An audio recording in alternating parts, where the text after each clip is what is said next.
This is Audible. Audio Renaissance presents The Psychology of Self-Esteem by Nathaniel Branden, read by the author. Hello. In his quest to understand the universe in which he lives, man is confronted with three fundamental facts of nature: the existence of matter, of life, and of consciousness. In response to the first of these phenomena, he developed the sciences of physics and chemistry. In response to the second, he developed the science of biology. In response to the third, he developed the science of psychology. It is notorious that, to date, the greatest advances in knowledge have been achieved in the field of physics, the least in the field of psychology. As a being who possesses the power of self-consciousness, the power of contemplating his own life and activity, man experiences a profound need for a conceptual frame of reference from which to view himself. He has a need for a self-intelligibility, which it is the task of psychology to provide. This program is offered as a step toward the achievement of that goal. Before we proceed any further, I should like to clarify that, in this program, the word man does indeed include both men and women. I use the word man simply to increase this audiobook's ease of listening. The more inclusive person, or he/she, tends to lend an awkwardness to the spoken word. So then, the central theme of this tape is the role of self-esteem in man's life. The need of self-esteem, the nature of that need, the conditions of its fulfillment, and the consequences of its frustration. We'll also explore the impact of a man's self-esteem, or lack of it, on his values, responses, and goals. Virtually all psychologists recognize that man experiences a need of self-esteem. But what they have not identified is the nature of self-esteem, the reasons why man needs it, and the conditions he must satisfy if he is to achieve it. Virtually all psychologists recognize, if only vaguely, that there is some relationship between the degree of a man's self-esteem and the degree of his mental health, but they have not identified the nature of that relationship nor the causes of it. Virtually all psychologists recognize, if only dimly, that there is some relationship between the nature and degree of a man's self-esteem and his motivation, that is, his behavior in the spheres of work, love, and human relationships, but they have not explained why, nor identified the principles involved. Such are the issues with which this program deals. Writing in the early years of the 20th century, the German psychologist Hermann Ebbinghaus made an observation that has become famous. Quote, "Psychology has a long past, but only a short history." Unquote. His statement was intended to acknowledge the fact that, throughout recorded history, men have been intensely concerned with issues and problems of a psychological nature, but that psychology as a distinct scientific discipline emerged only in the second half of the 19th century. Up to that time, the domain of psychology had not been isolated as such and studied systematically. It existed only as a part of philosophy, medicine, and theology.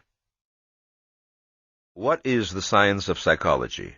How is it to be defined? What is its specific domain? Psychology is the science that studies the attributes and characteristics which certain living organisms possess by virtue of being conscious. Consciousness is used here in its widest and most general sense to indicate the faculty and state of awareness, of any form of awareness. This range includes the complex mode of cognition possible to man to the far more limited range of awareness possible to a frog. The more complex and highly developed the nervous system of a given species, the greater is the range of its consciousness. Man's is the most highly developed nervous system, and his is the widest range of awareness. The chimpanzee's is less, the cat's still less, the frog's still less. While psychology is concerned with all conscious organisms, it is primarily concerned with the study of man. Man's defining attribute, which distinguishes him from all other living species, is his ability to reason. This means to extend the range of his awareness beyond the perceptual concretes immediately confronting him, to abstract, to integrate, to grasp principles, to apprehend reality on the conceptual level of consciousness. An animal's range is only as wide as its percepts. The rudimentary forms of inference of which it may be capable are entirely dependent on the physical cues within its immediate sensory field, in the context of past experience. It cannot conceptualize, it cannot initiate a process of question-asking, it cannot project a chain of inference that is independent of immediate sensory stimuli. But man can chart on the back of an envelope the motion of planets through the outer reaches of space.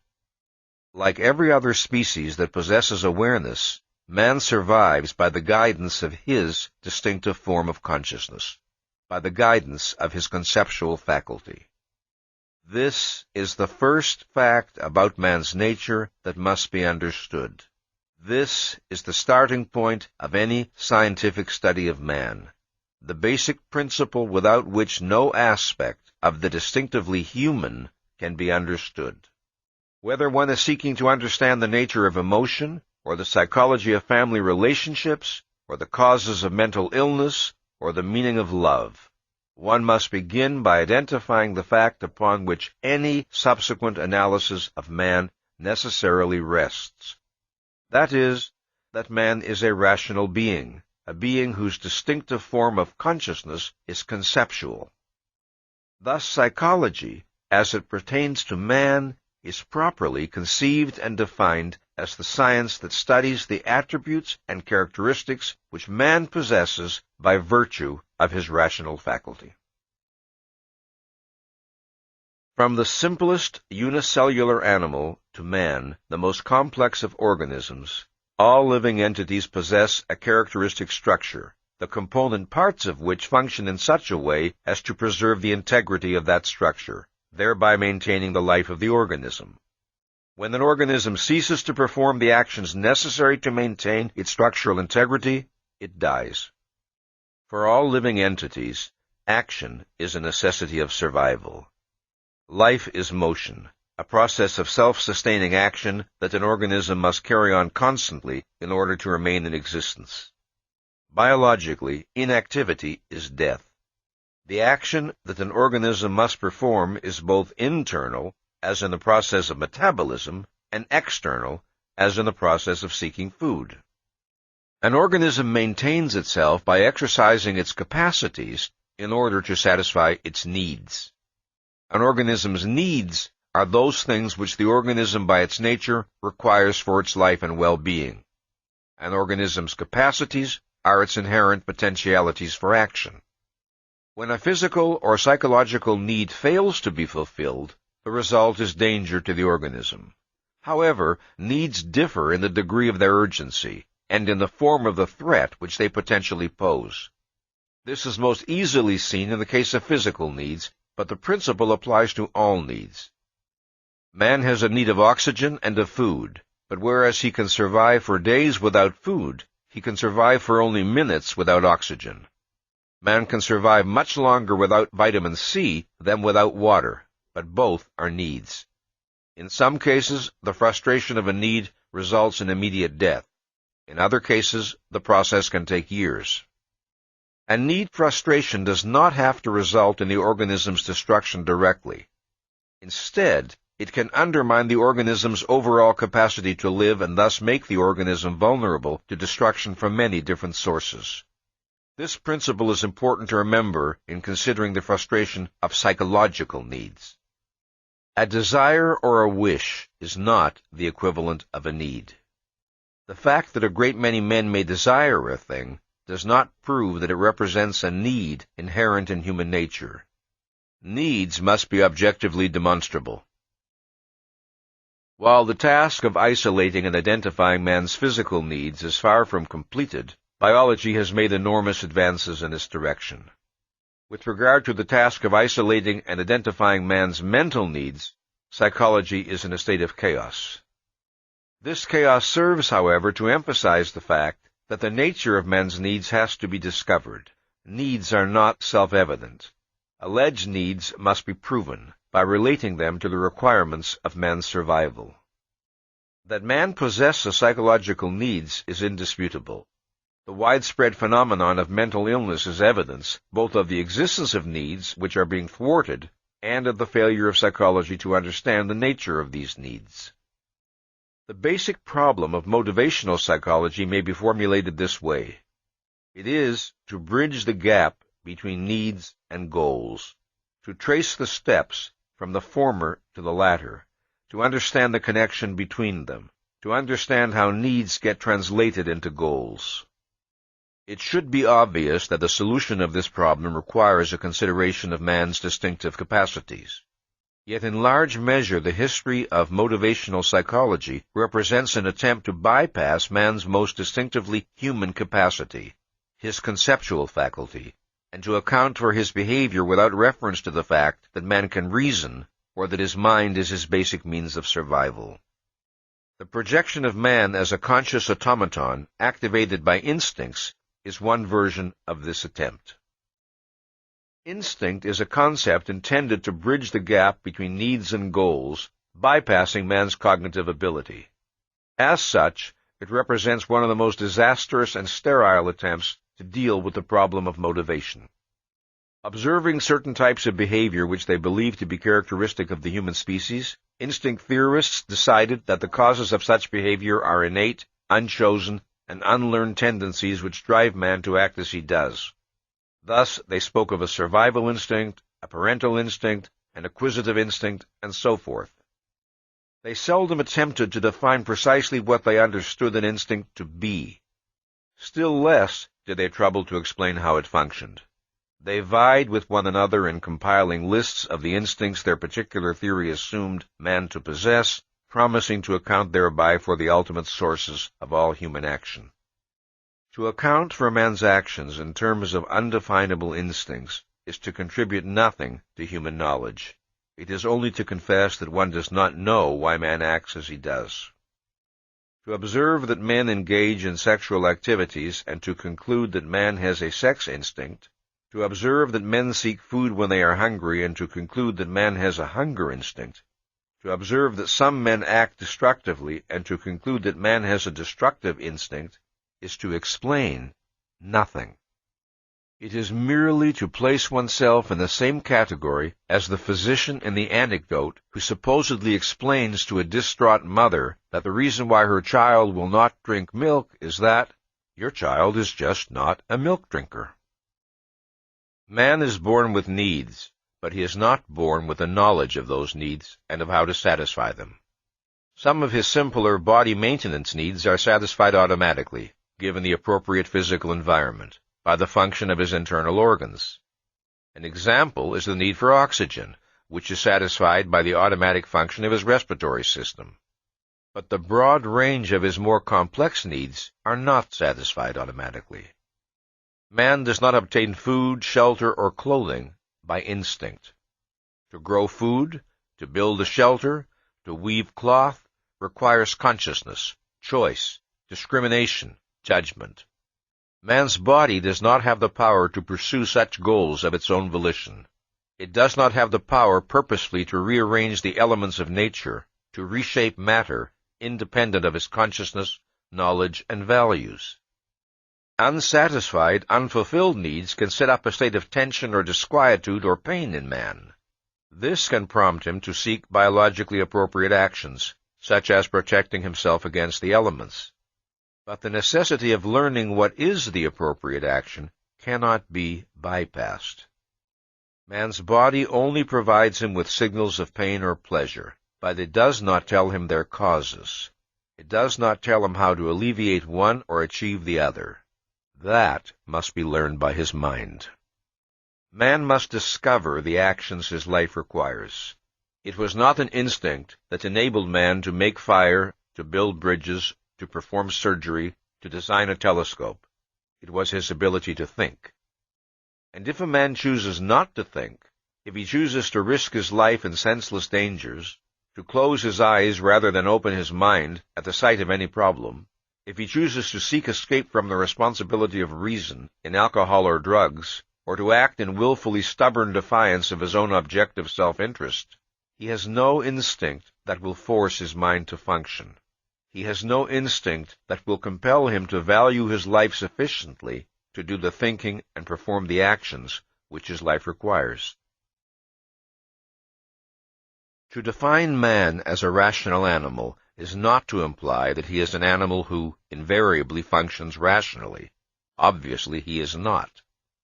Rather, it is to identify the fact that his fundamental distinguishing characteristic, the attribute that essentially differentiates him from other animals, is his ability to reason, to apprehend reality on the conceptual level of consciousness.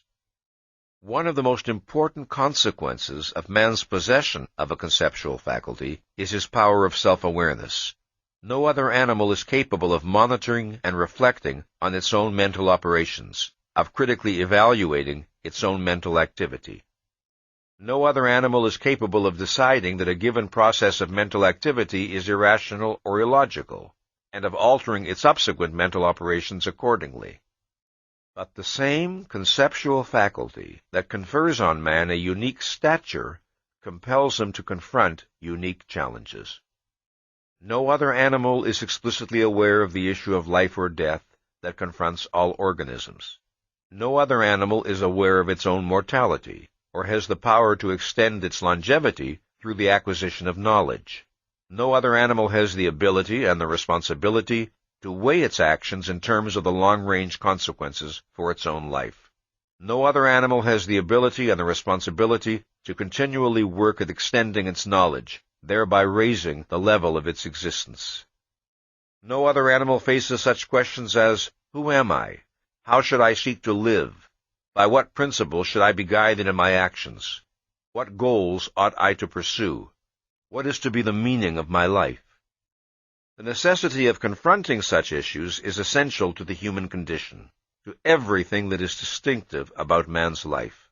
All of man's unique achievements and all of his potential problems are consequences of his possession of the conceptual form of awareness.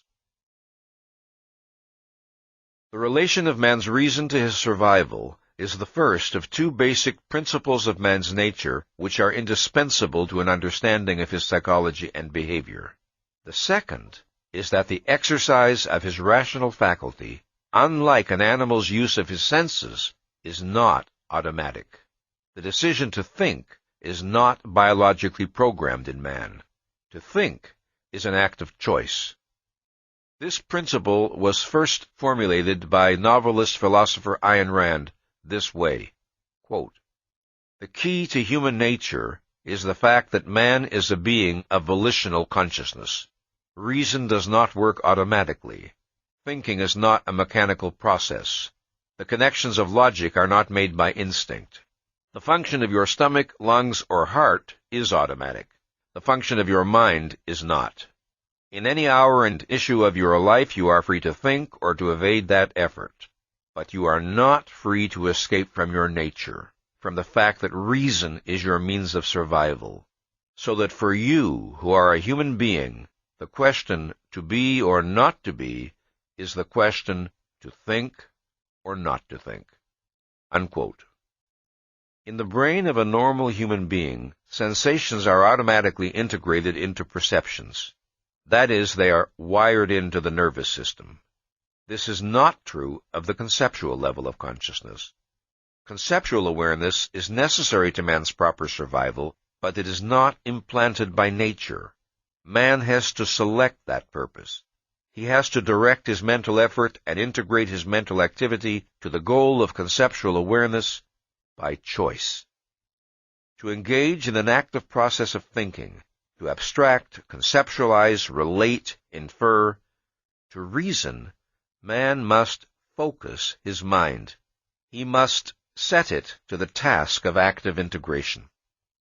The choice to focus in any given situation is made by choosing to make awareness one's goal, awareness of that which is relevant in the given context.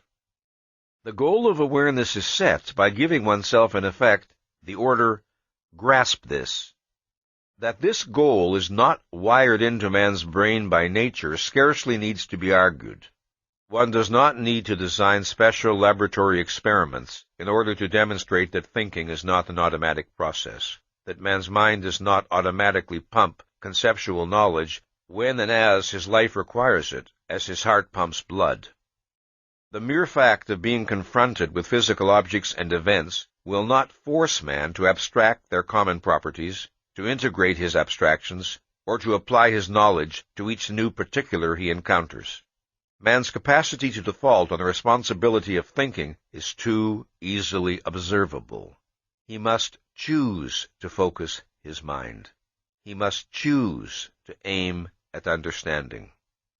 A man is in focus when and to the extent that his mind is set to the goal of awareness, clarity, intelligibility with regard to the object of his concern. To sustain that focus with regard to a specific issue or problem is to think. To let one's mind drift in willless passivity, directed only by random impressions, emotions, or associations, or to consider an issue without genuinely seeking to understand it, or to engage in an action without a concern to know what one is doing, this is to be out of focus. What is involved here is not an issue of the degree of a man's intelligence or knowledge, nor is it an issue of the productiveness or success of any particular thinking process, nor is it an issue of the specific subject matter with which the mind may be occupied.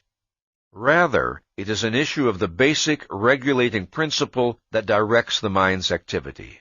Is the mind controlled by the goal of awareness, or by something else, by wishes, fears, or the pull of lethargic passivity? There are different levels of awareness possible to man's mind, determined by the degree of his focus. The choice to focus or to think does not consist of moving from a state of literal unconsciousness to a state of consciousness. This clearly would be impossible. When one is asleep, one cannot suddenly choose to start thinking. So, to focus is to move from a lower level of awareness to a higher level, to move from relative mental passivity to purposeful mental activity.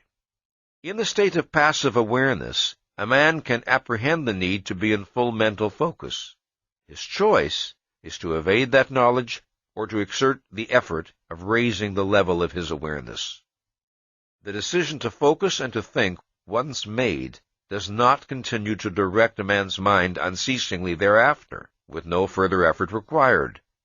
Just as the state of full consciousness must be initiated volitionally, so it must be maintained volitionally. This point can hardly be overemphasized. The choice to think must be reaffirmed in the face of every new issue and problem. The decision to be in focus yesterday will not compel a man to be in focus today. The decision to be in focus about one question will not compel a man to be in focus about another. In any specific thinking process, man must continue to monitor and regulate his own mental activity. In any hour of his life, he is free to suspend the function of his consciousness, to abandon effort, to let his mind drift passively. He is free to maintain only a partial focus, grasping that which comes easily to his understanding, and declining to struggle for that which does not. Man is free not only to evade the effort of purposeful awareness in general, but to evade specific lines of thought that he finds disconcerting or painful. Perceiving qualities in his friends or himself that clash with his moral standards, he can surrender his mind to blankness or switch it hastily to some other concern, refusing to identify the meaning or implications of what he has perceived. Grasping that he is pursuing a course of action that is in blatant defiance of reason, he can plunge his mind into fog and continue on his way. In such cases, a man is doing more than defaulting on the responsibility of making awareness his goal. He is actively seeking unawareness as his goal, and this is the meaning of evasion. In the choice to focus or not to focus, to think or not to think, to activate the conceptual level of his consciousness or to suspend it, and in this choice alone is man psychologically free. As focusing involves expanding the range of one's awareness, so evasion consists of the reverse process, of shrinking the range of one's awareness. Evasion consists of refusing to raise the level of one's awareness when one knows that one should, or of lowering the level of one's awareness when one knows that one shouldn't. To evade a fact is to attempt to make it unreal to oneself, on the implicit premise that if one does not perceive the fact, it does not really exist, or its existence will not matter and will not entail any consequences.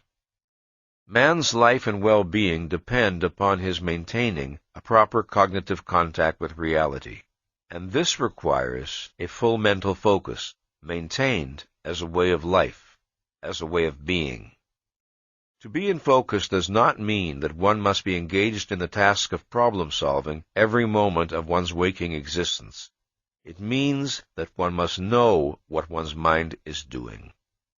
The more consistently and conscientiously a man maintains a policy of being in full mental focus, of thinking, of judging the facts of reality that confront him, of knowing what he is doing and why, the easier and more seemingly natural the process becomes. The steadily increasing knowledge he acquires as a result of his policy, the growing sense of control over his existence, the growing self-confidence, all serve to put every emotional incentive on the side of his continuing to think. Further, they reduce the possibility of an incentive that could tempt him to evade. It is too clear to him that reality is not, and can never be, his enemy, that he has nothing to gain from self-inflicted blindness, and everything to lose. This does not mean that for such a man the policy of rationality becomes automatic. It will always remain volitional, but he has programmed himself to have every emotional incentive for rationality and none for irrationality. To borrow a phrase from Aristotle, he has learned to make rationality second nature to him. That is the psychological reward he earns for himself.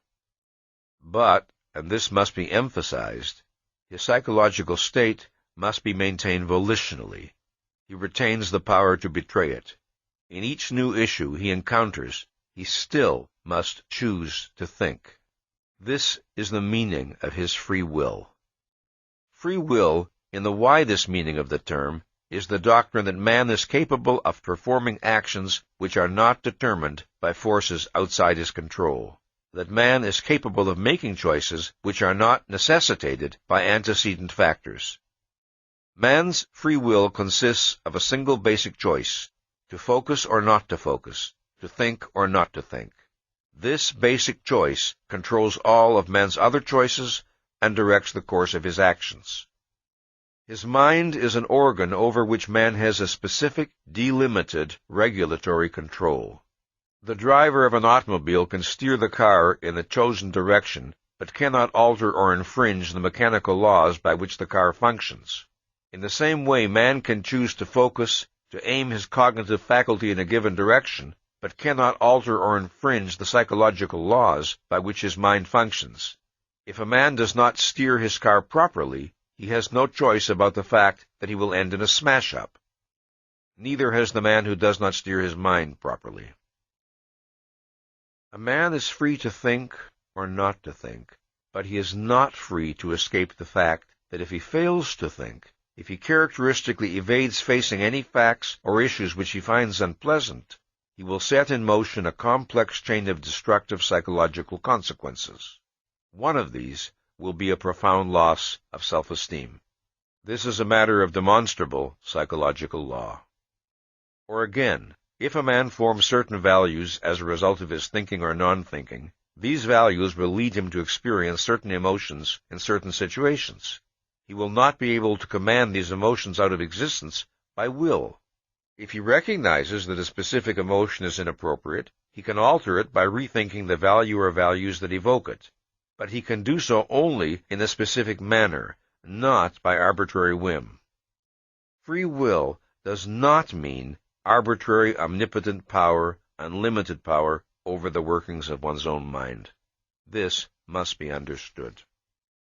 Thus, to the extent that one understands the principles by which man's mind operates, one can predict the psychological consequences of given ideas, values, conclusions, attitudes, and thinking policies.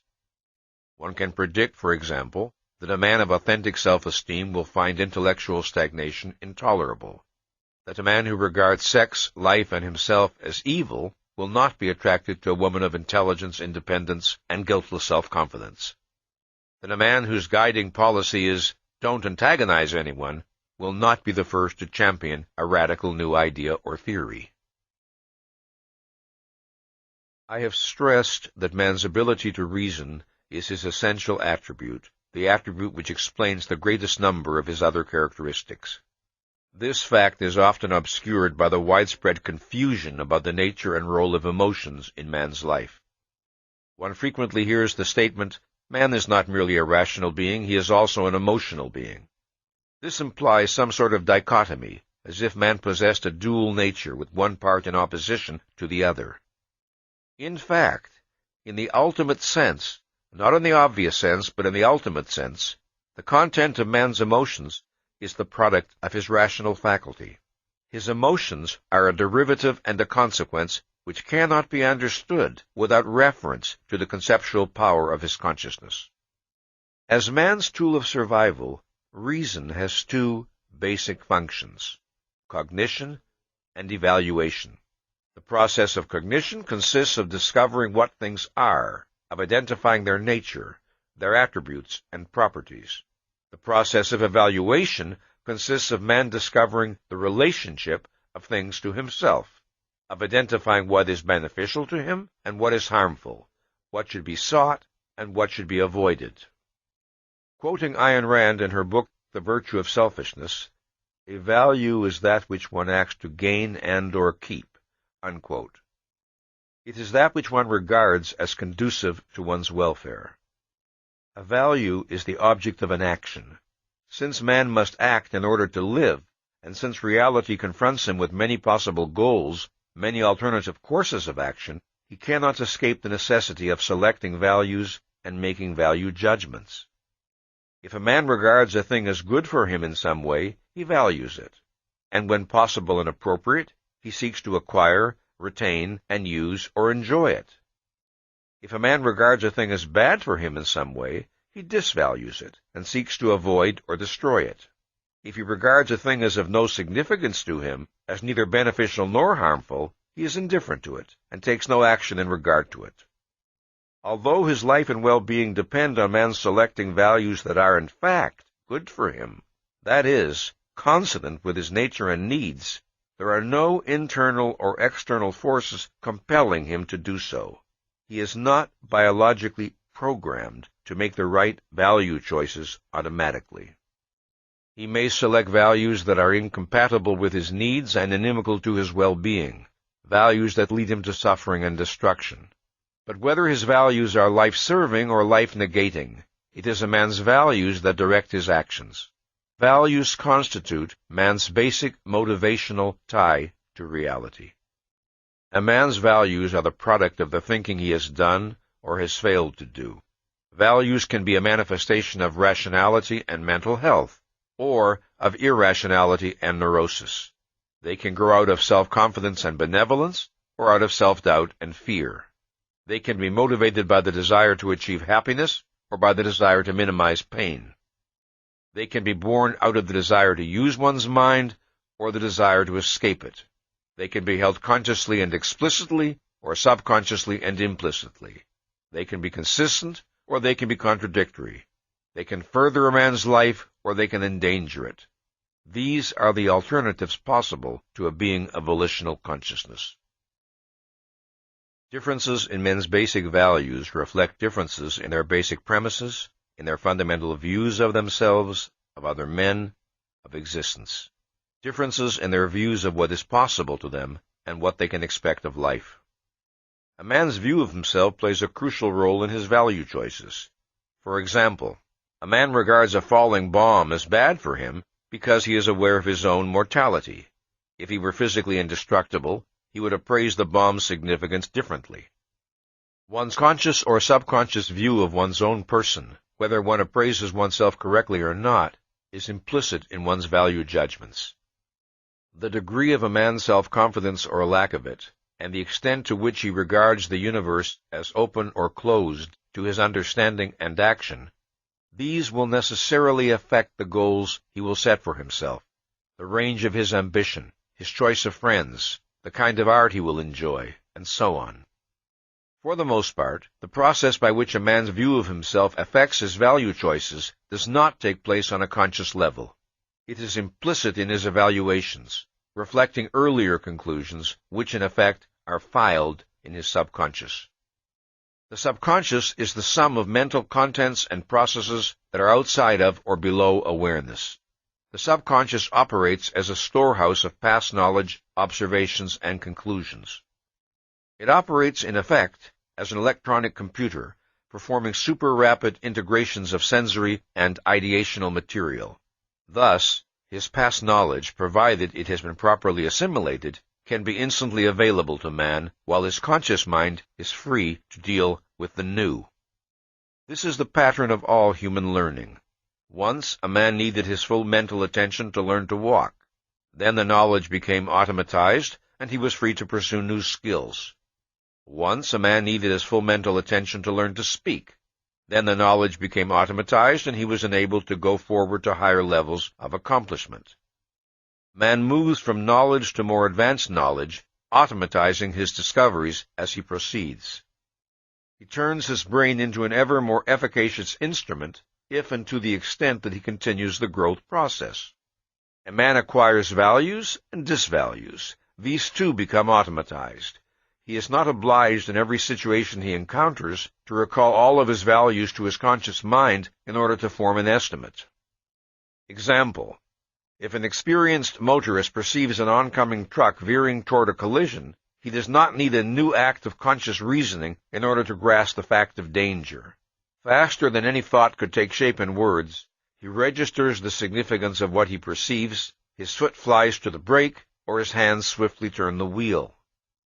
One of the forms in which these lightning-like appraisals present themselves to man's conscious mind is via his emotions.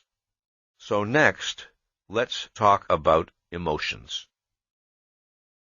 His emotional capacity is man's automatic barometer of what is for him or against him within the context of his knowledge and values. The relationship of value judgments to emotions is that of cause to effect. An emotion is a value response. It is the automatic psychological result of a super-rapid subconscious appraisal. The sequence of psychological events is from perception to evaluation to emotional response. On the level of immediate awareness, however, the sequence is from perception to emotion. A person may or may not be consciously aware of the intervening value judgment. A separate act of focused awareness may be required to grasp it because of the extreme rapidity of the sequence. That a person may fail to identify either the judgment or the factors involved in it, that he may be conscious only of the perception and of his emotional response, is the fact which makes possible man's confusion about the nature and source of emotions. Emotions are not tools of cognition. To treat them as such is to put one's life and well-being in danger. What one feels in regard to any fact or issue is irrelevant to the question of whether one's judgment is true or false. It is not by means of one's emotions that one apprehends reality. The mere perception of an object has no power to create an emotion in man, let alone to determine the content of the emotion. The emotional response to an object is inexplicable, except in terms of the value significance of the object to the perceiver. And this necessarily implies a process of appraisal. For example, 3 men may look at a scoundrel. The first man recognizes to what extent this person has betrayed his status as a human being and feels contempt. The second man wonders how he can be safe in a world where such persons can prosper and feels fear. The third man secretly envies the scoundrel's success and feels a sneaking admiration. Note that all 3 men perceive the same object. The differences in their emotional reactions proceed from differences in their evaluation of the significance of what they perceive.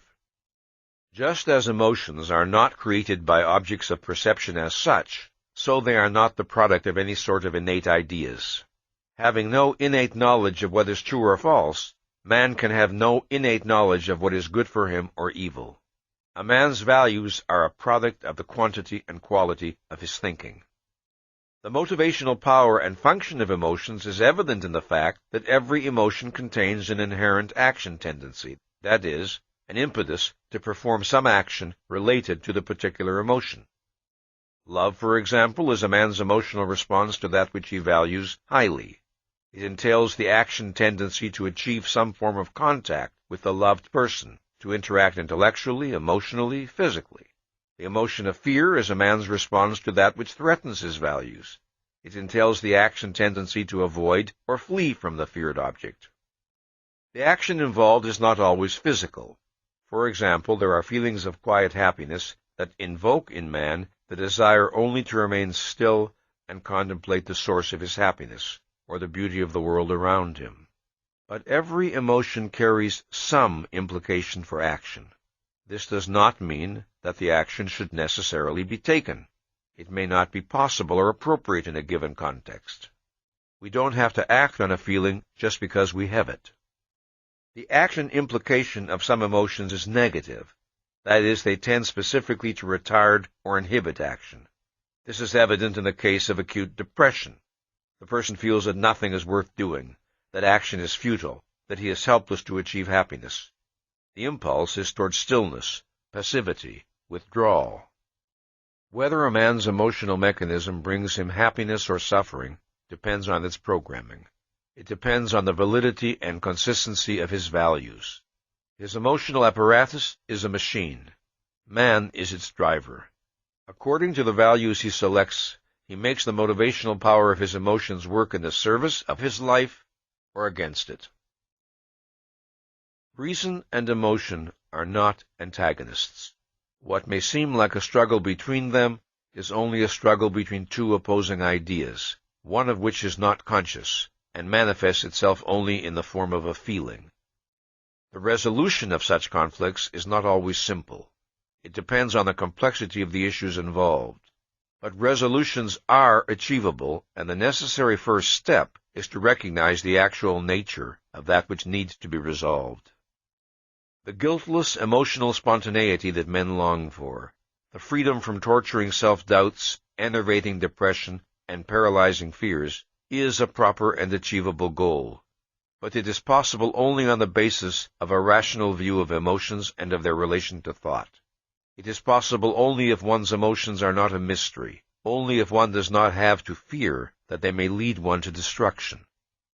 It is the reward of a person who has assumed the responsibility of identifying and validating the values that underlie his emotions, the person for whom emotional freedom and openness do not mean the suspension of awareness. The single most formidable obstacle to identifying the roots of one's emotions is repression. Repression is a subconscious mental process that forbids certain ideas, memories, identifications, and evaluations to enter conscious awareness. Repression is an automatized avoidance reaction whereby a man's focal awareness is involuntarily pulled away from any forbidden material emerging from less conscious levels of his mind or from his subconscious. Among the various factors that may cause a person to feel alienated from his own emotions, repression is the most formidable and devastating. But it is not emotions as such that are repressed. An emotion cannot be repressed. If it is not felt, it is not an emotion. Repression is always directed at thoughts. A man can repress the knowledge of what emotion he is experiencing, or he can repress the knowledge of its extent and intensity, or he can repress the knowledge of who or what aroused it, or he can repress the reasons of his emotional response, or he can repress conceptual awareness that he is experiencing any particular emotion at all. He can tell himself that he feels nothing. Repression differs from evasion in that evasion is instigated consciously and volitionally. Repression is subconscious and involuntary. In repression, certain thoughts are blocked and inhibited from reaching conscious awareness. They are not ejected from focal awareness, they are prevented from entering it. In order to understand the mechanism of repression, there are three facts pertaining to man's mind that one must consider. 1. All awareness is necessarily selective. In any particular moment, there is far more in the world around him than a man could possibly focus on. Thus, he must choose to aim his attention in a given direction to the exclusion of others. 2. There are degrees of awareness. There is a gradient of diminishing mental clarity along the continuum from focal awareness to peripheral awareness to total unawareness or unconsciousness. 3. Man is a self-programmer. To an extent immeasurably greater than any other living species, he has the ability to retain, integrate, and automatize knowledge. As a man develops, the quantity of programmed data in his brain grows immeasurably, expanding the range and efficacy of his mind. Cognitions, evaluations, physical skills, all are programmed and automatized in the course of normal human development. It is this programming, retained on the subconscious level, that makes possible man's continued intellectual growth. It also makes possible the instantaneous cognitive, emotional, and physical reactions without which he could not survive. When a man's mind is in active focus, the goal or purpose he has set determines what material will be fed to him from the subconscious. If, for instance, a man is thinking about a problem in physics, then it is the material relevant to that particular problem that will normally flow into his conscious mind. The subconscious is regulated not only by the orders it receives in any immediate moment, but by the standing orders it has received. That is, by a man's long-term interests, values, and concerns. These affect how material is retained and classified, under which conditions it is reactivated, and what kind of subconscious connections are formed in response to new stimuli or data. Repression entails an automatized standing order forbidding integration. The simplest type of repression is the blocking from conscious awareness of painful or frightening memories. In this case, some event that was painful or frightening when it occurred and would be painful or frightening if recalled is inhibited from entering conscious awareness. Memory, like awareness, is necessarily selective. One normally remembers that to which one attaches importance. But in cases of repression, memories do not simply fade away. They are actively blocked. Consider the following example. A 12-year-old boy succumbs to the temptation to steal money from a friend's locker in school. Afterward, the boy is fearful that he will be found out. He feels humiliated and guilty. Time passes, and his act is not discovered. But whenever the memory of his theft comes back to him, he re-experiences the painful humiliation and guilt. He strives to banish the memory.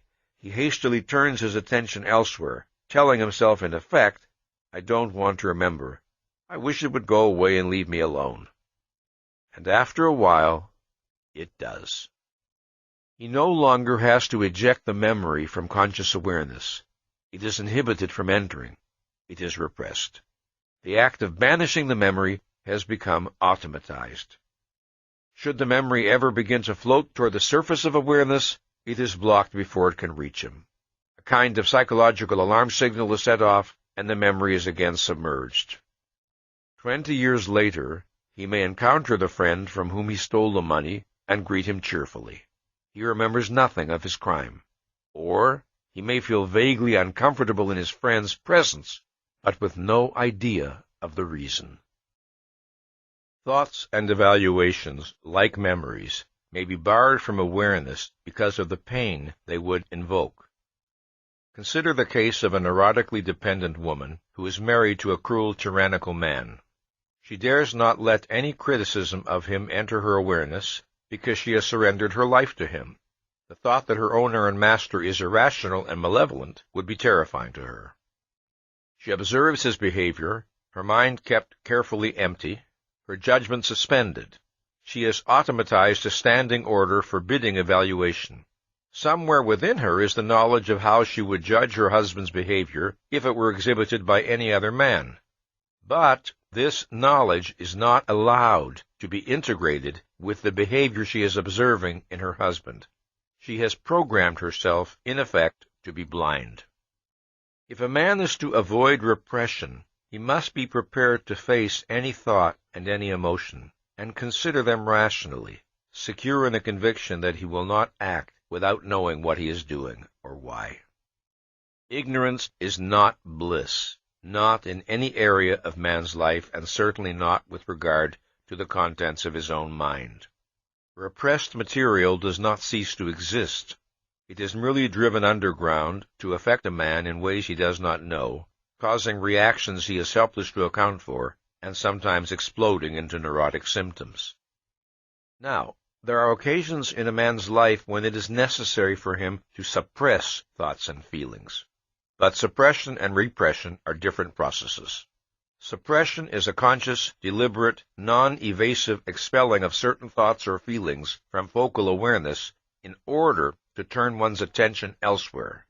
Suppression does not involve a denial of any facts or a pretense that they do not exist. It involves the implicit premise that one will focus on the suppressed material later when appropriate. Sometimes, undeniably, there is a danger in suppression. A man may suppress thoughts or feelings when there are still unresolved conflicts involved that require further attention and analysis. He may do so with no intent of dishonesty, but a suppression that is repeated consistently can turn into repression. In effect, the suppression becomes automatized. When a person represses, his intention is to gain an increased sense of control over his life. Invariably, inevitably, he achieves the opposite. Facts cannot be wiped out by self-made blindness. The person who attempts it merely succeeds in sabotaging his own consciousness. Repression devastates more than amends emotions. It has disastrous effects on the clarity and efficiency of his thinking. When a man tries to consider any problem in an area touched by his repression, he finds that his mind tends to be unwieldy and his thinking distorted. His mind is straitjacketed. It is not free to consider all possibly relevant facts. As a consequence, he feels helpless to arrive at conclusions, or the conclusions he reaches are unreliable. This does not mean that once a man has repressed certain thoughts or feelings, he is permanently incapacitated. With sustained effort, it is possible for him to de-repress. The details of the process of de-repression are outside the scope of this discussion. It must be noted, however, that the process can be extremely challenging. In order to avoid repression, or in order to de-repress, it is imperative that a man adopt a policy of becoming aware of his emotions, of paying attention to his emotions, that he take note of and conceptualize his emotional reactions, and that he identify their reasons. If his emotions are to be a source of pleasure to man, not a source of pain, he must learn to think about them, pay attention to them, be aware of them, bring his consciousness to bear on them. Rational awareness is not the cold hand that kills. It is the power that liberates. This is an issue I discuss in great detail in a later book of mine called The Art of Living Consciously. One of the prime tasks of the science of psychology is to provide definitions of mental health and mental illness. Different psychologists and psychiatrists have proposed a variety of criteria for judging mental health. The mentally healthy person is said, for example, to have an unobstructed capacity for growth, development, and self-actualization, to have a firm sense of identity, to have insight into his own motivation, to have a high tolerance for stress, to be self-accepting, to be unencumbered by paralyzing conflicts, to have an integrated personality, and so on. Such descriptions may be valid. In fact, they have a good deal to recommend them, but they are not definitions of mental health, and their precise meaning is not always clear. What must be provided is a fundamental principle, an identification of the essence of mental health. Such characteristics as the foregoing are effects or consequences. But what is their cause? My answer is as follows. Just as medical science evaluates a man's body by the standard of whether or not his body is functioning as man's life requires, so the science of psychology must employ the same standard in appraising the health or disease of a man's mind. The health of a man's mind must be judged by how well that mind performs its biological function. What is the biological function of mind? cognition, evaluation, and the regulation of action. The basic function of man's consciousness is cognition, that is, awareness and knowledge of the facts of reality. Since man must act, his survival requires that he apprehend reality so that he may regulate his behavior accordingly. The crucial link between cognition and the regulation of action is evaluation. Evaluation is the process of identifying the beneficial or harmful relationship of some aspect of reality to oneself. Evaluations underlie and generate desires, emotions, and goals. Now, if a man's values and goals are in conflict with the facts of reality and with his own needs as a living organism, then he unwittingly moves toward self-destruction. Thus, man's survival requires that his values and goals be chosen in the full context of his rational knowledge and understanding. Man is not infallible, and mental health does not require never making an error of knowledge or judgment. The concept of mental health pertains to the method by which a mind functions. It pertains to the principle by which a mind operates in dealing with the material of reality. It pertains to a man's psychoepistemology. The concept of psychoepistemology is crucially important, not only to the problem of mental health, but to the entire subject matter of this program. Let us therefore consider the meaning of this concept. The term psychoepistemology was first used in print in 1961 by Ayn Rand to designate a man's, quote, method of awareness, unquote. However, the concept of psychoepistemology, as used here, was originated neither by Ayn Rand nor by myself, but by Barbara Brandon, who, in the mid-1950s, first brought this field of study to our attention and persuaded us of its importance. As a field of scientific study, psychoepistemology should be classified as a branch of psychology. It may be described as the psychology of thinking, or of cognition. Epistemology, of course, is a branch of philosophy. It is the science that studies the nature and means of human knowledge. Its basic concern is with the relationship of ideas to reality, not with mental processes as such.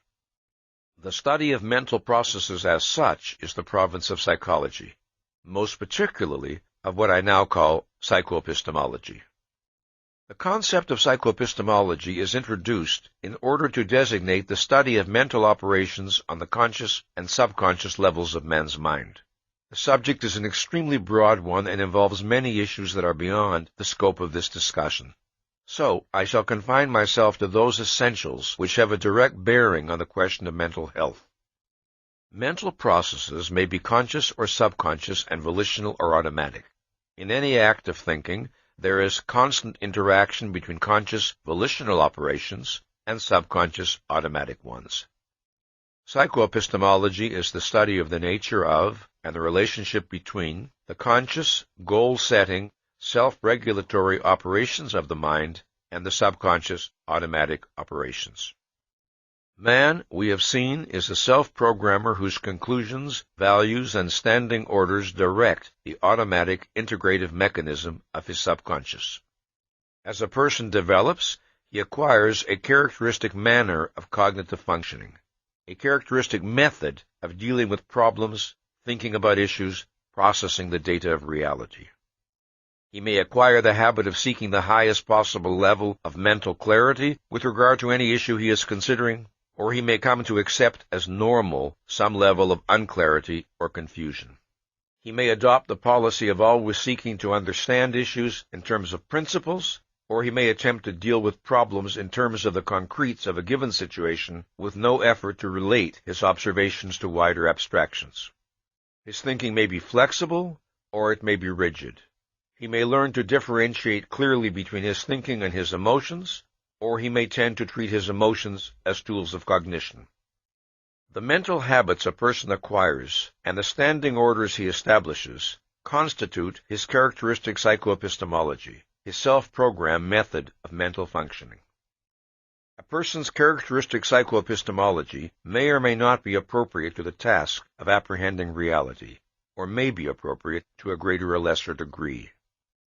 A man is mentally healthy to the extent that his psychoepistemological processes are controlled by and fulfill the requirements of cognition, that is, of awareness of and contact with reality. A man is mentally unhealthy to the extent that his psychoepistemological processes are incompatible with the requirements of cognition and subvert his cognitive efficacy. Mental illness, then, is fundamentally psychoepistemological. A mental disorder is a thinking disorder. This is fairly obvious in cases where the patient's predominant symptoms are hallucinations, delusions, time-space disorientations, and so on. But it is equally true in cases where the patient's symptoms are less obviously cognitive in origin. This includes such things as pathological anxiety, depression, hypochondriasis, conversion reactions, or sadomasochism.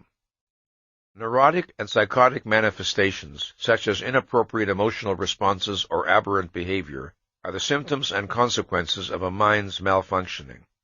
But the root problem is always the mind's alienation from reality in some form to a greater or lesser extent. Consider, for example, a case of pathological depression.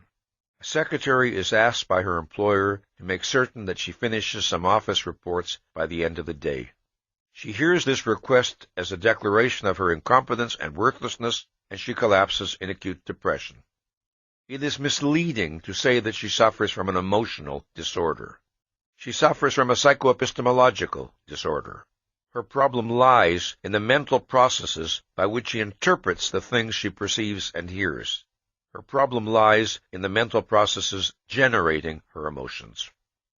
Once such disturbed emotions are generated, they tend to have a negative effect on the person's thinking, which then leads to further disturbed emotions and so on. This is one of the ways in which harmful psychoepistemological policies are self-reinforcing and self-perpetuating. But disturbed emotions do not create the initial problem. The initial problem creates the disturbed emotions. The same principle applies to behavior. If a man is dishonest, parasitical, and exploitative in his human relations, it is not his behavior that constitutes his mental illness, but the psychoepistemological policies behind his behavior.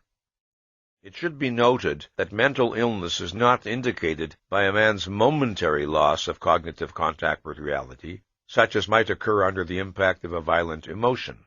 Mental illness implies the presence of enduring obstructions to a mind's cognitive efficacy. Mental illness implies the presence of automatized or partially automatized obstructions to conceptual integration, which in simpler language means to clear awareness. Mental health is unobstructed cognitive efficacy. Unobstructed cognitive efficacy requires and entails intellectual independence. A doctrine that is subversive of intellectual independence is subversive of mental health. Now, closely related to the concept of mental health is that of psychological maturity. Maturity, in the broadest sense, is the state of being fully grown or developed. A living organism is mature when its normal process of development is completed and it functions on the adult level appropriate to its species. Psychological maturity, then, is a concept pertaining to the successful development of man's consciousness. At first, a child knows only perceptual concretes. He does not know abstractions or principles. His world is only the immediate now. He cannot think, plan, or act long range. As the child grows, his intellectual field widens. He learns language, he begins to grasp abstractions, he generalizes, he makes increasingly subtle discriminations, he looks for principles. He rises from the sensory-perceptual level of consciousness to the conceptual level. The basic index of successfully achieved adulthood is the policy of conceptualizing. All other aspects of psychological maturity are derivatives and consequences of developing one's conceptual faculty. There is an aspect of psychological maturity that is profoundly important and that few adults fully achieve. It pertains to one's attitude toward the unknown, not toward knowledge which has not yet been discovered by anyone, but toward knowledge which is available, but which one does not possess. To a child, the world around him is an immense unknown. He is aware that adults possess knowledge far in excess of his own, and that there are many things he is not yet able to understand. He tells himself, in effect, I will have to wait until I grow up. There are many things I cannot understand now. They are known to other people, but they are beyond me at present. This is not the attitude of a genuinely mature adult. An adult, too, of course, may recognize that there are things he does not yet know and needs to learn. But he does not entertain such a category as that which is known to others, but unknowable to him, meaning unknowable in principle. This does not mean that his goal is to possess encyclopedic knowledge. It means rather that within the sphere of his first-hand concerns, of his own actions and goals, he regards himself as competent to know that which he needs to know, and to acquire whatever knowledge his interests and purposes demand.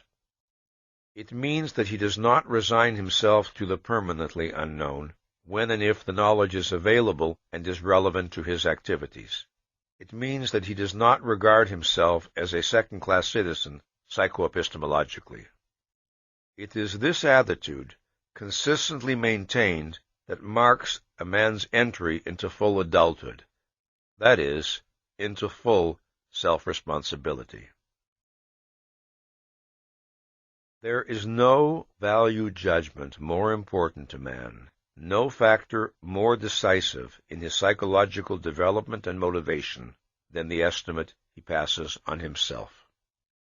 This estimate is ordinarily experienced by him not in the form of a conscious, verbalized judgment, but in the form of a feeling that can be hard to isolate and identify because he experiences it constantly. It is part of every other feeling.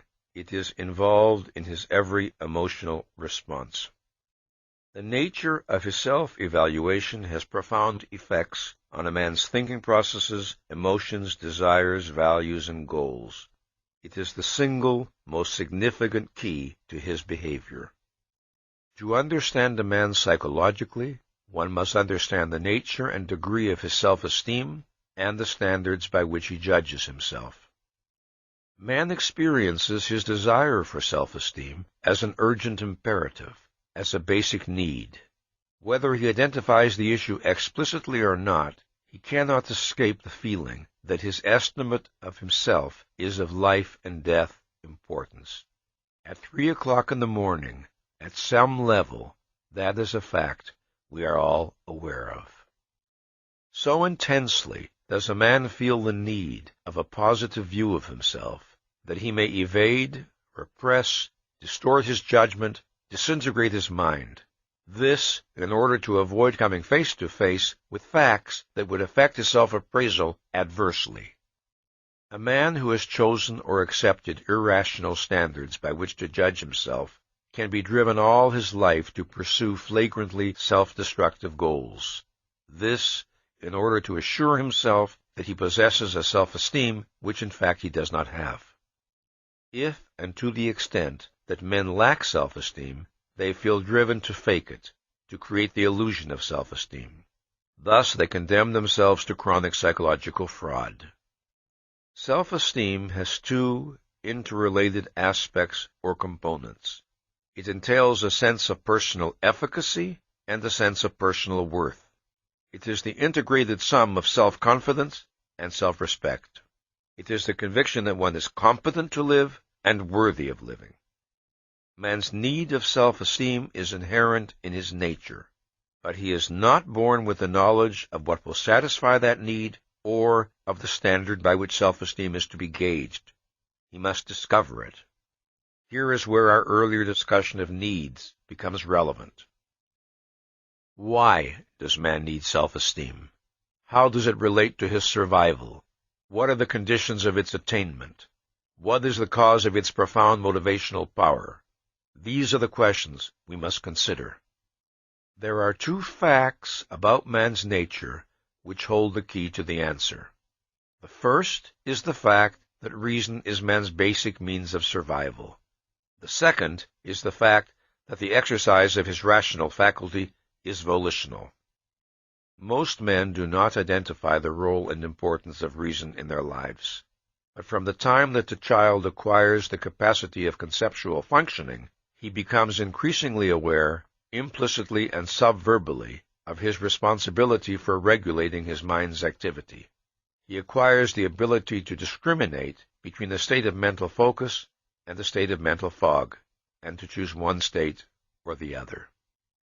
Now, let us consider the relevance of these facts to man's need of self-esteem.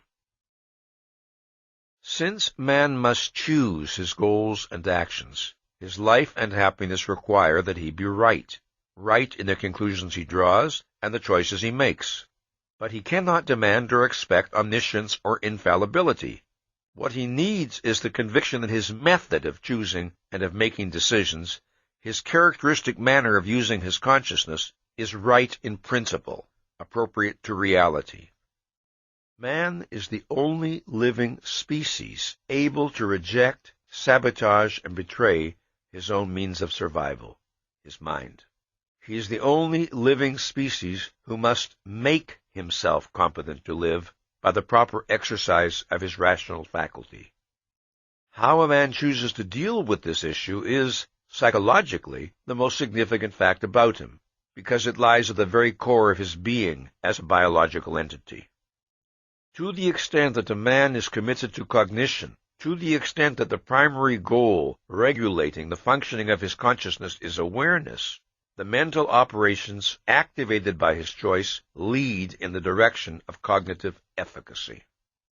To the extent that he fails or refuses to make awareness the regulating goal of his consciousness, to the extent that he evades the effort of thought and the responsibility of reason, the result is cognitive inefficacy. To think or not to think, to focus his mind or to suspend it, is man's basic act of choice, the one act directly within his volitional power. To the extent that man characteristically makes the right choices, he experiences a sense of control over his existence, the control of a mind in proper relationship to reality. Self-confidence is confidence in one's mind, in its reliability as a tool of cognition. Such confidence is not the conviction that one can never make an error. This point must be emphasized. Rather, it is the conviction that one is competent to think, to judge, to know, that one is competent in principle. It is the conviction that one is committed to being in unbreached contact with reality to the fullest extent of one's power. It is the confidence of knowing that one places no value or consideration higher than reality.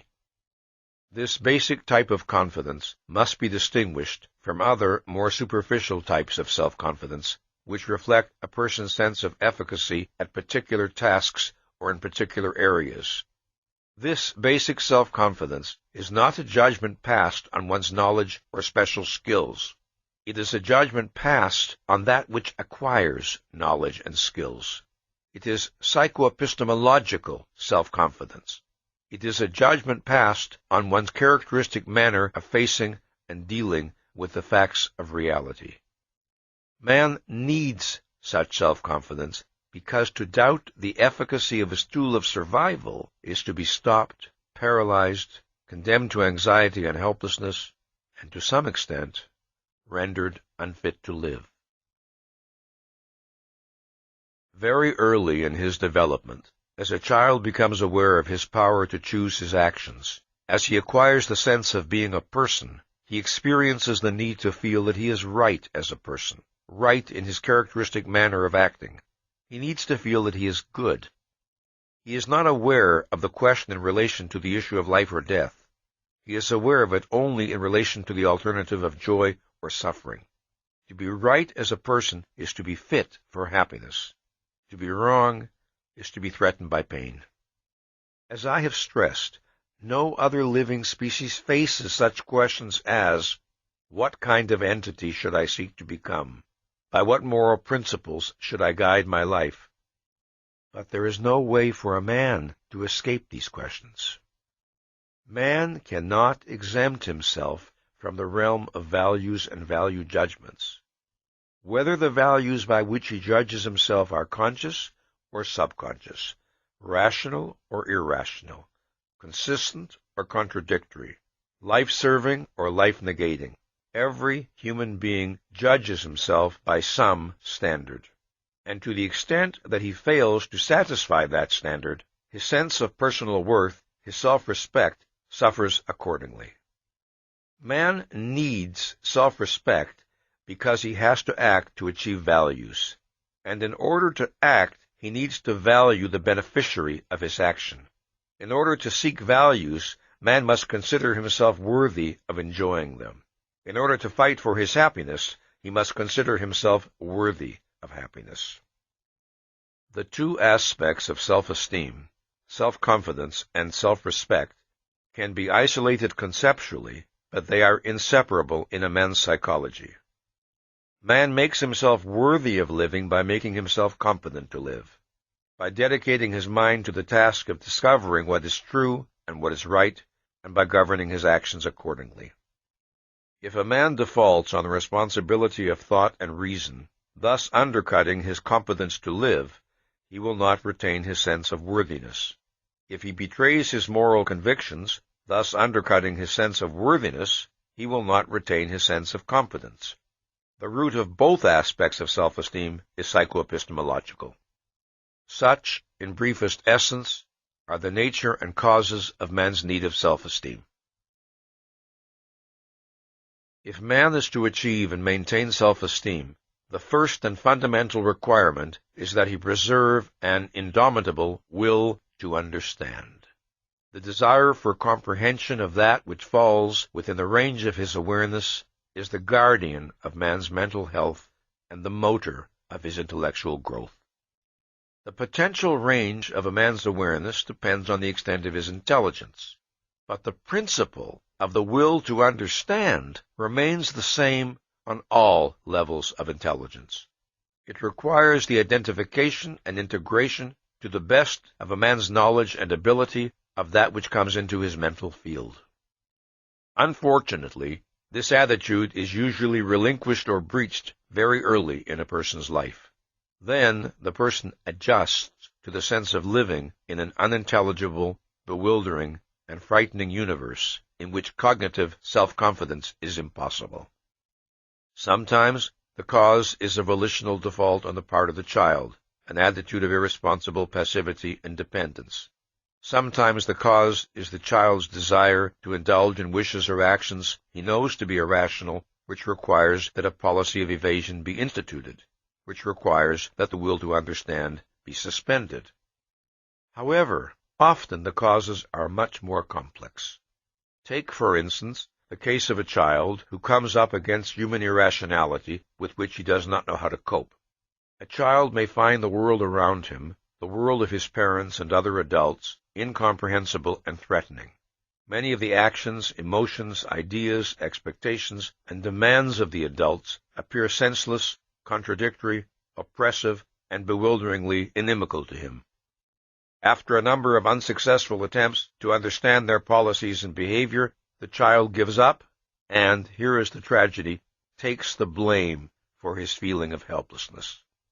He may react with anger, or hostility, or anxiety, or depression, or withdrawal, but, consciously or subconsciously, he takes his failure to understand as a reflection on himself. He concludes that there is something wrong with him, that he is intellectually or morally deficient in some nameless way. Gradually, he gives up the expectation that he will ever be able to make sense of the world around him. He resigns himself to living with the permanently unknowable. A child is vulnerable because he is not yet able to recognize clearly and unequivocally that his elders are irrational. He cannot grasp their motives. He knows they know more than he does, but he senses that there's something terribly wrong with them, or with himself, or with something. What he feels is, I'll never understand people, I'll never be able to do what they expect of me, I don't know what's right or wrong, and I'm never going to know. So long as a child continues to struggle, so long as he does not give up the will to understand, he is psychologically safe, no matter what his anguish or bewilderment, because in that case he keeps his mind and his desire for efficacy intact. When he surrenders the expectation of achieving efficacy, he surrenders the possibility of achieving full self-esteem. Every child realizes that there are things he cannot expect to know until he grows older. That is not his problem.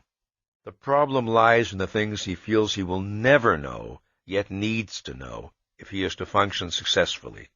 This makes him regard himself, in effect, as an outcast in that foreign land called reality. Man controls his mind's activity and growth by the goals he sets, in effect, by the assignments he gives to his consciousness. If he holds to the will to understand, he thereby activates a process of growth and development which continually raises his mind's power. If he abandons the will to understand, his mind reacts accordingly. It does not continue to rise to higher levels of cognitive efficiency. This, then, is the basic condition necessary for the achievement of self-esteem, the preservation of the will to understand in every aspect of one's life. Now let us consider another condition necessary for the achievement of self-esteem. In the course of a human being's development, he encounters a problem which, according to how he chooses to deal with it, has profound repercussions on his self-esteem. First encountered in childhood, it is a problem that every person faces on some occasions in his life. There are times when a man's mind and emotions are not perfectly synchronized. He experiences desires or fears that clash with his rational understanding, and he must choose to follow either his rational understanding or his emotions. One of the most important things a child must learn is that emotions are not adequate guides to action. The fact that he desires to perform some action is not proof that he should perform it. The fact that he fears to perform some action is not proof that he should avoid performing it. Emotions are not tools of cognition nor criteria of judgment. The ability to distinguish between knowledge and feelings is an essential element in the process of a mind's healthy maturation. It is vital for the achievement and preservation of self-esteem. Self-esteem requires and entails what I call cognitive self-assertiveness, which is expressed through the policy of thinking, judging, and governing action accordingly. To sacrifice one's mind in favor of feelings one cannot justify or defend is to subvert one's self-esteem. If a man permits himself to be carried along passively by feelings he does not judge, he loses the sense of control over his existence that is essential to self-esteem. A child at first is not aware of such a dichotomy as valid desires versus invalid desires. He comes to learn from his experiences and from the teachings of his parents that some of the things he desires are good for him and others are not. Later he learns another subtler distinction. He is entitled to some of the things that he desires, but not to others. Thus he comes to learn that the validity of his desires must be judged. Consider the case of a child who is tempted to steal the toy of a friend. He hesitates because he knows that he has no right to the toy, and that he would be indignant if his friend were to steal one of his toys. But he wants this particular toy, so he evades his knowledge and commits the theft. Within a few months he forgets about the incident, but its consequences are not ended. Wordlessly registered in his mind is the principle that it is permissible at times to ignore knowledge and facts in order to indulge a desire. This is the legacy of his theft. This, plus a residue of vague, nameless guilt, the sense of some inner uncleanliness, the state of a mind learning to distrust itself. He is free subsequently to repudiate this principle consciously and expunge it from his psychology. But if he fails to do so, if instead he reinforces it by repeated acts of evasion and irrational emotional indulgence, he undermines his self-esteem still further. How badly his self-esteem is damaged will depend on the frequency of his evasions, the extent of the knowledge he evades, and the nature of the desires he indulges. Some offenses are clearly more serious than others. If a person develops healthily, mind and emotions tend to achieve harmony. He is not chronically torn by conflicts between his desires and his knowledge. But no matter how well integrated a person may be, The process of holding and integrating the full long-range context of his knowledge is not automatic or infallible. Thus, a man always has the responsibility of monitoring and appraising his desires. The majority of men as adults suffer from a significant deficit of self-esteem. The senseless tragedy of their lives is that most of them betrayed their mind not for the sake of gratifying some violent, if irrational passion, but for the sake of indulging meaningless or senseless whims that they can no longer remember. They betrayed their minds for the sake of being free to act on the impulse or spur of the moment without the responsibility of awareness or thought. They betrayed their minds more often than not over trivia. If it is psychologically disastrous to reject one's mind under the pressure of irrational desires, there is another practice which is perhaps more disastrous still, and that is rejecting one's mind under the pressure of fear. The sacrifice of one's mind to fear is a form of self-abnegation. Now, of course, the experience of fear per se is not abnormal or pathological.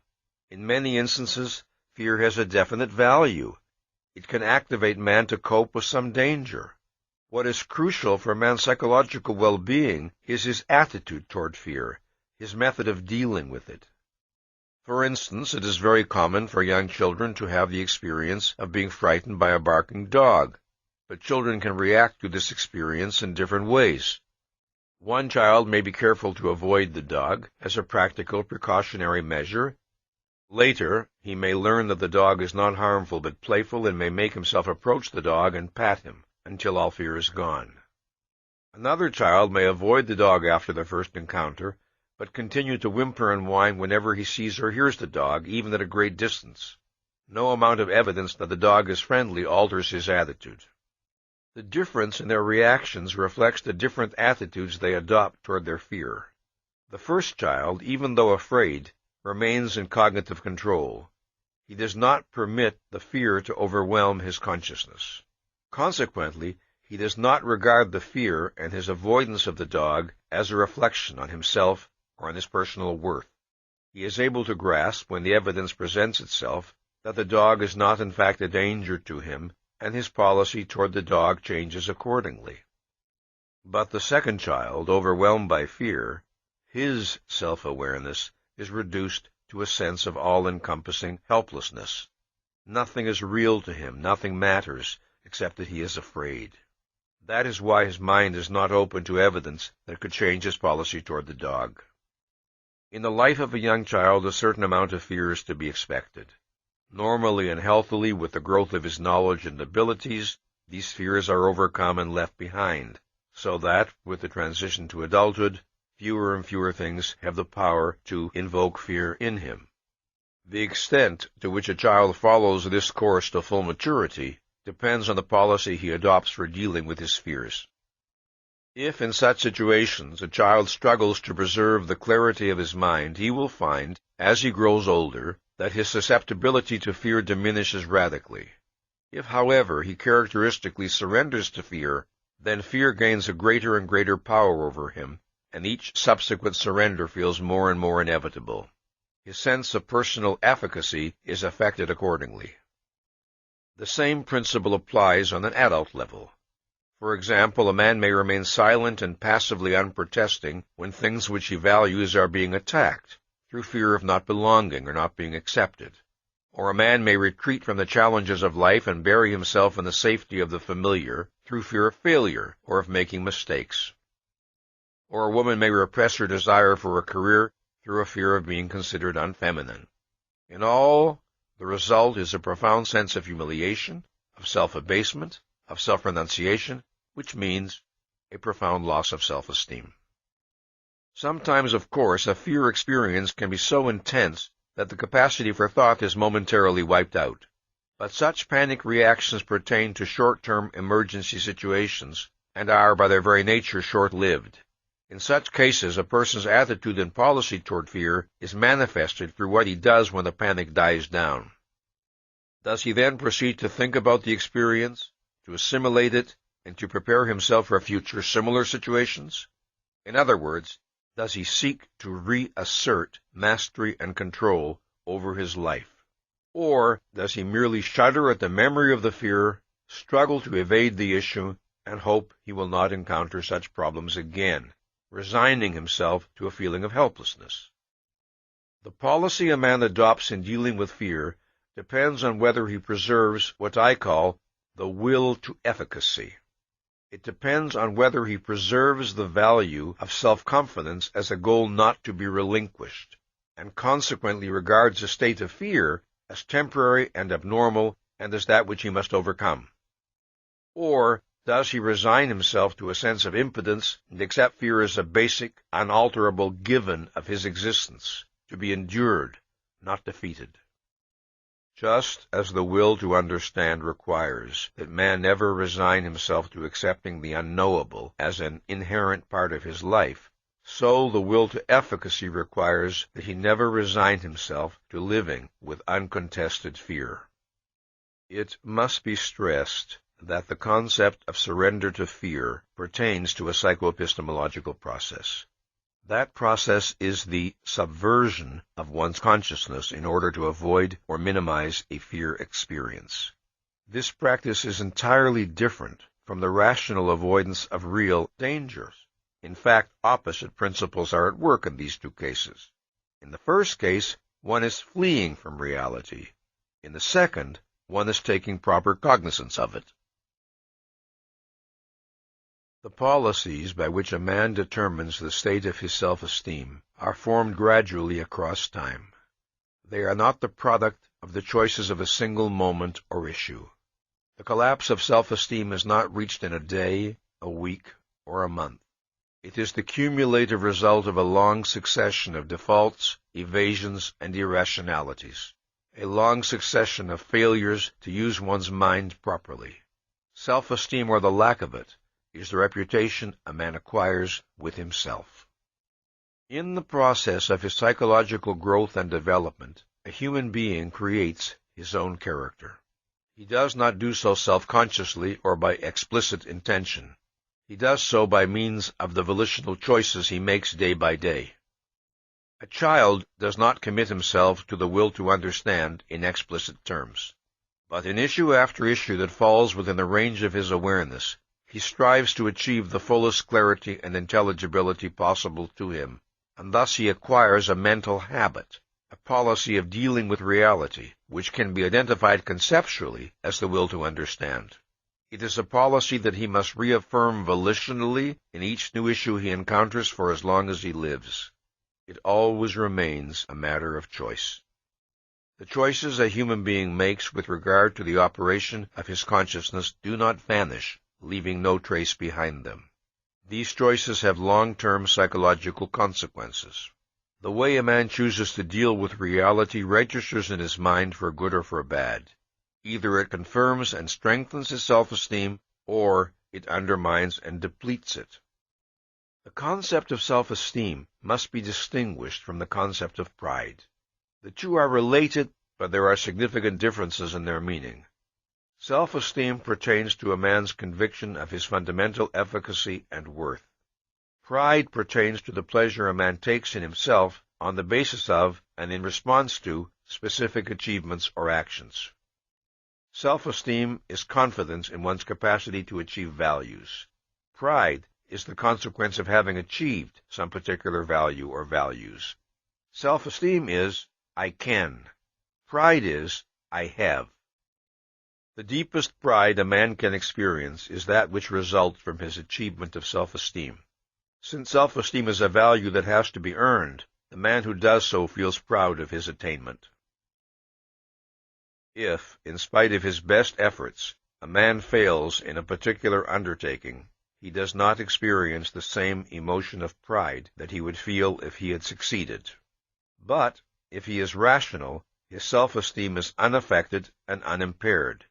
His self-esteem is not, or should not be, dependent on particular successes or failures, since these are not necessarily in a man's direct or exclusive control.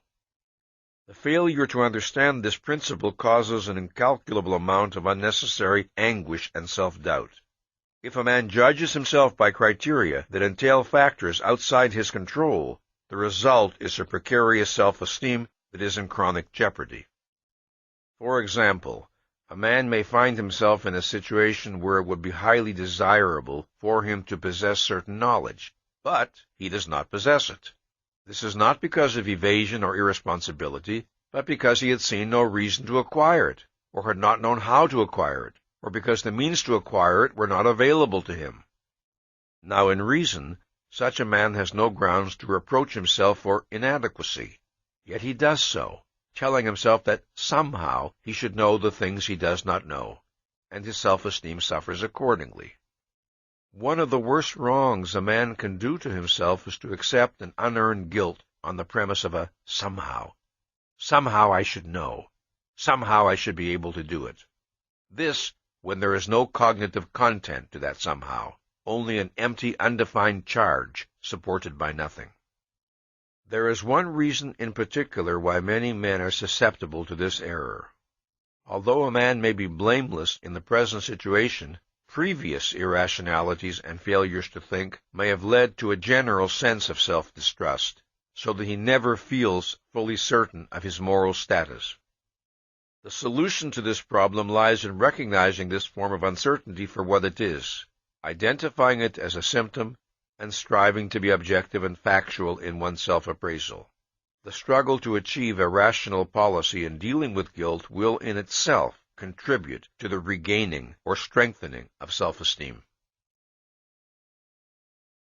In analyzing the psychology of self-esteem, one of the most important aspects to consider is the relationship of self-esteem to productive work, and more broadly, to the growth and exercise of a man's mental abilities. When I discussed earlier the concept of efficacy, I was speaking of what might be called metaphysical efficacy. This is the kind of efficacy which pertains to a man's basic relationship to reality and reflects the reality-oriented nature of his thinking processes. But there is another sense in which the concept of efficacy may be used. It may refer to a man's effectiveness in specific areas of endeavor, resulting from particular knowledge and skills he has acquired. I shall designate this latter type as particularized efficacy.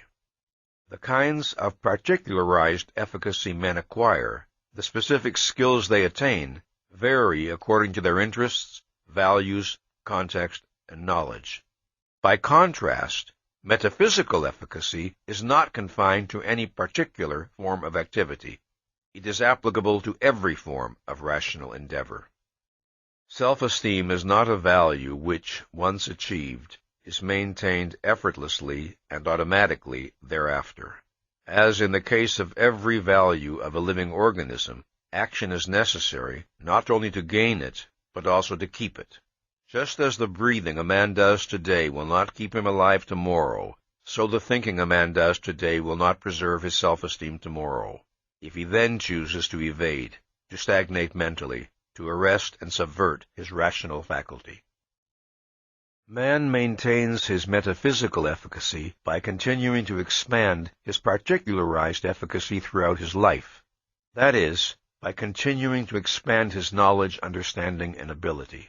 Continual intellectual growth is a necessity of self-esteem, as it is a necessity of man's life.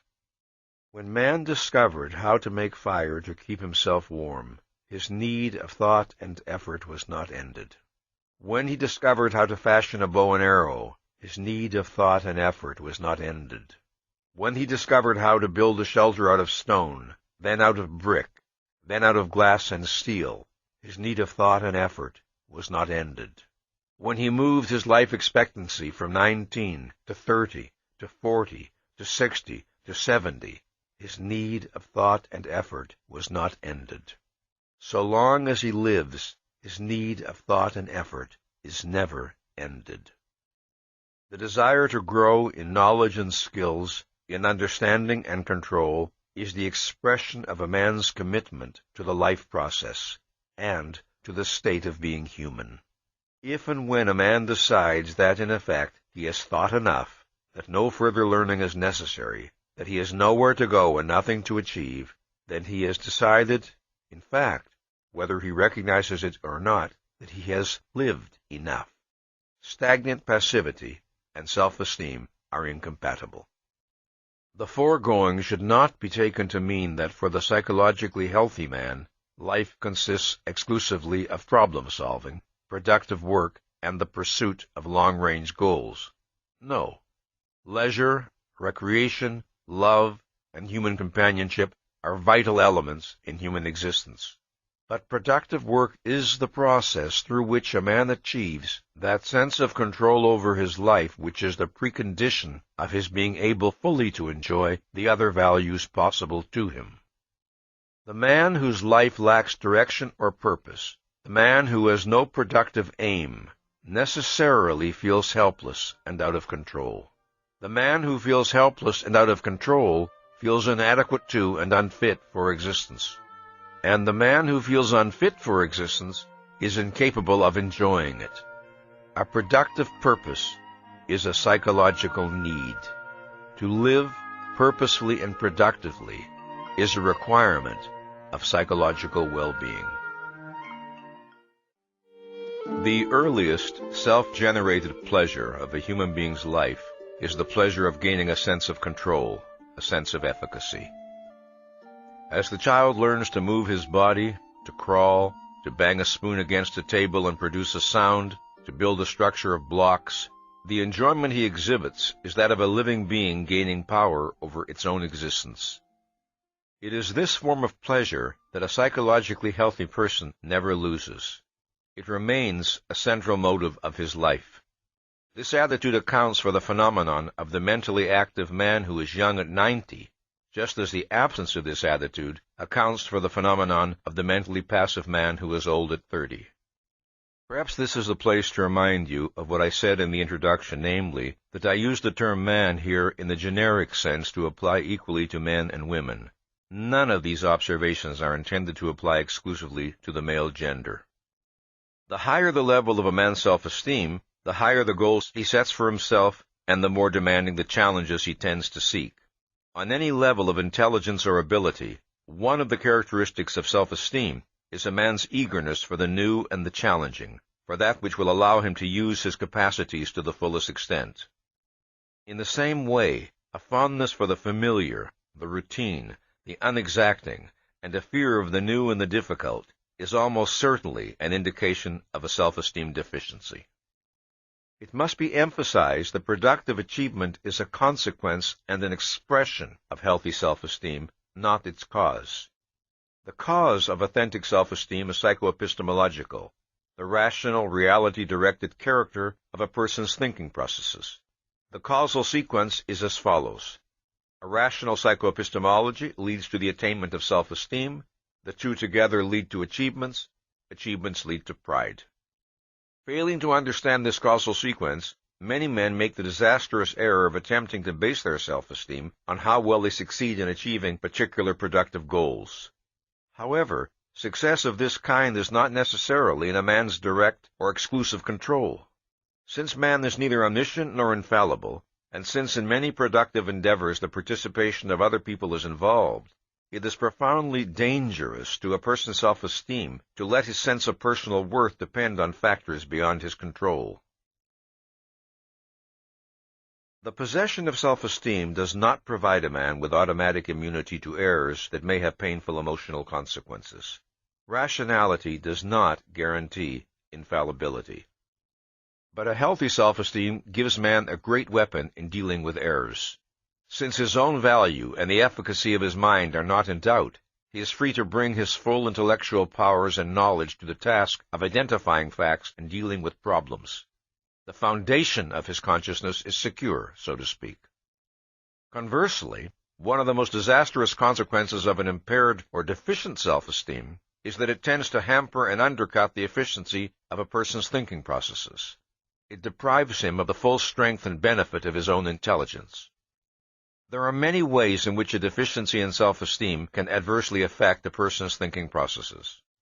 If a man who faces the basic problems of life with an attitude of, "Who am I to know? Who am I to decide?" the man is undercut intellectually at the outset. A mind does not struggle for that which it regards as impossible. If a man feels that his thinking is doomed to failure, he doesn't think, or doesn't think very persistently. If a man sees himself as helpless, ineffectual, his actions will tend to confirm and reinforce his negative self-image, thus setting up a vicious circle. By the same principle, a man who is confident of his efficacy will tend to function efficaciously. A man's self-appraisal has profound motivational consequences for good or for bad. Its most immediate impact is felt in the quality and ambitiousness of his thinking. Many men become, in effect, the psychological prisoners of their own negative self-image.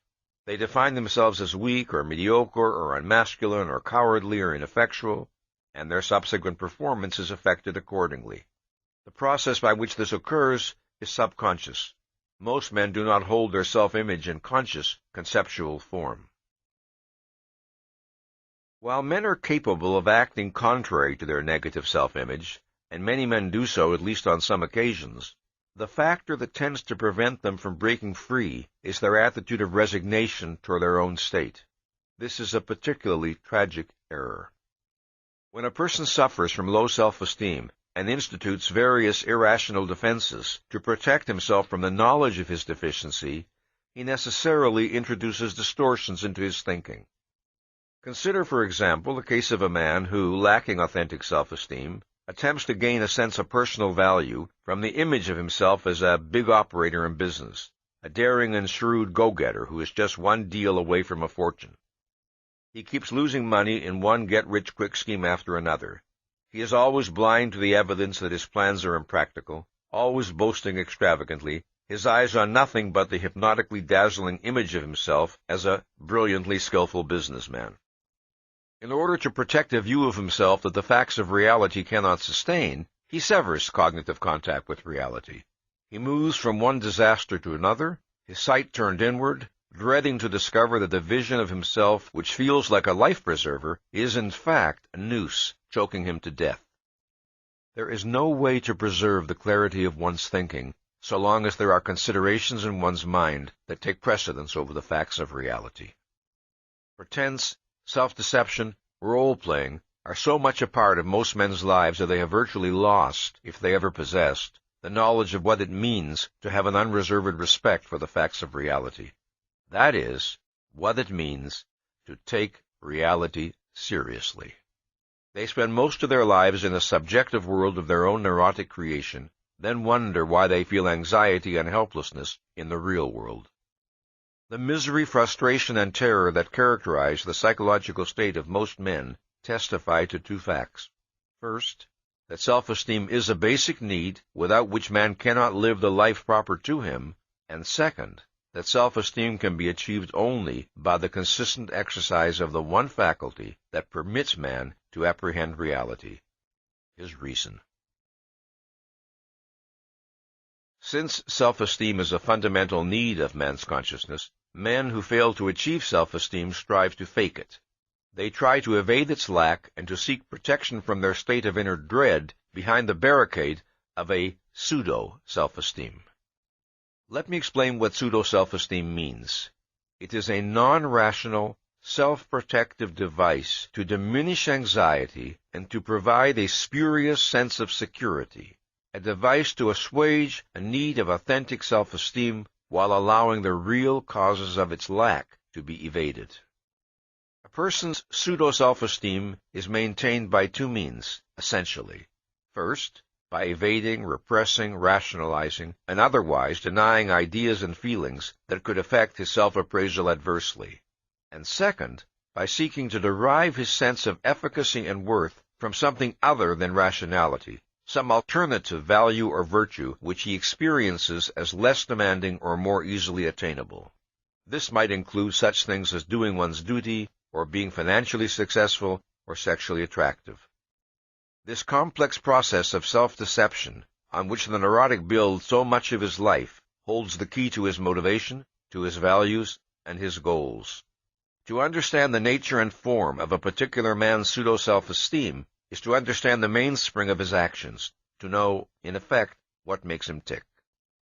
In the psychology of a man of authentic self-value, there is no clash between his recognition of the facts of reality and the preservation of his self-esteem. This is because he bases his self-esteem on his determination to know and to act in accordance with the facts of reality as he understands them. But to the man of pseudo-self-esteem, reality appears as a threat. He feels in effect that it's reality or his self-esteem. This is why a man may be perfectly rational and lucid in an area that does not touch on or threaten his pseudo-self-esteem, and be flagrantly irrational, evasive, defensive, and even stupid in an area which is threatening to his self-appraisal. The process of evasion and repression is not sufficient to provide a neurotic with the illusion of self-esteem. That process is only part of the self-deception he perpetrates. The other part consists of the values he chooses as the means of achieving a sense of personal worth.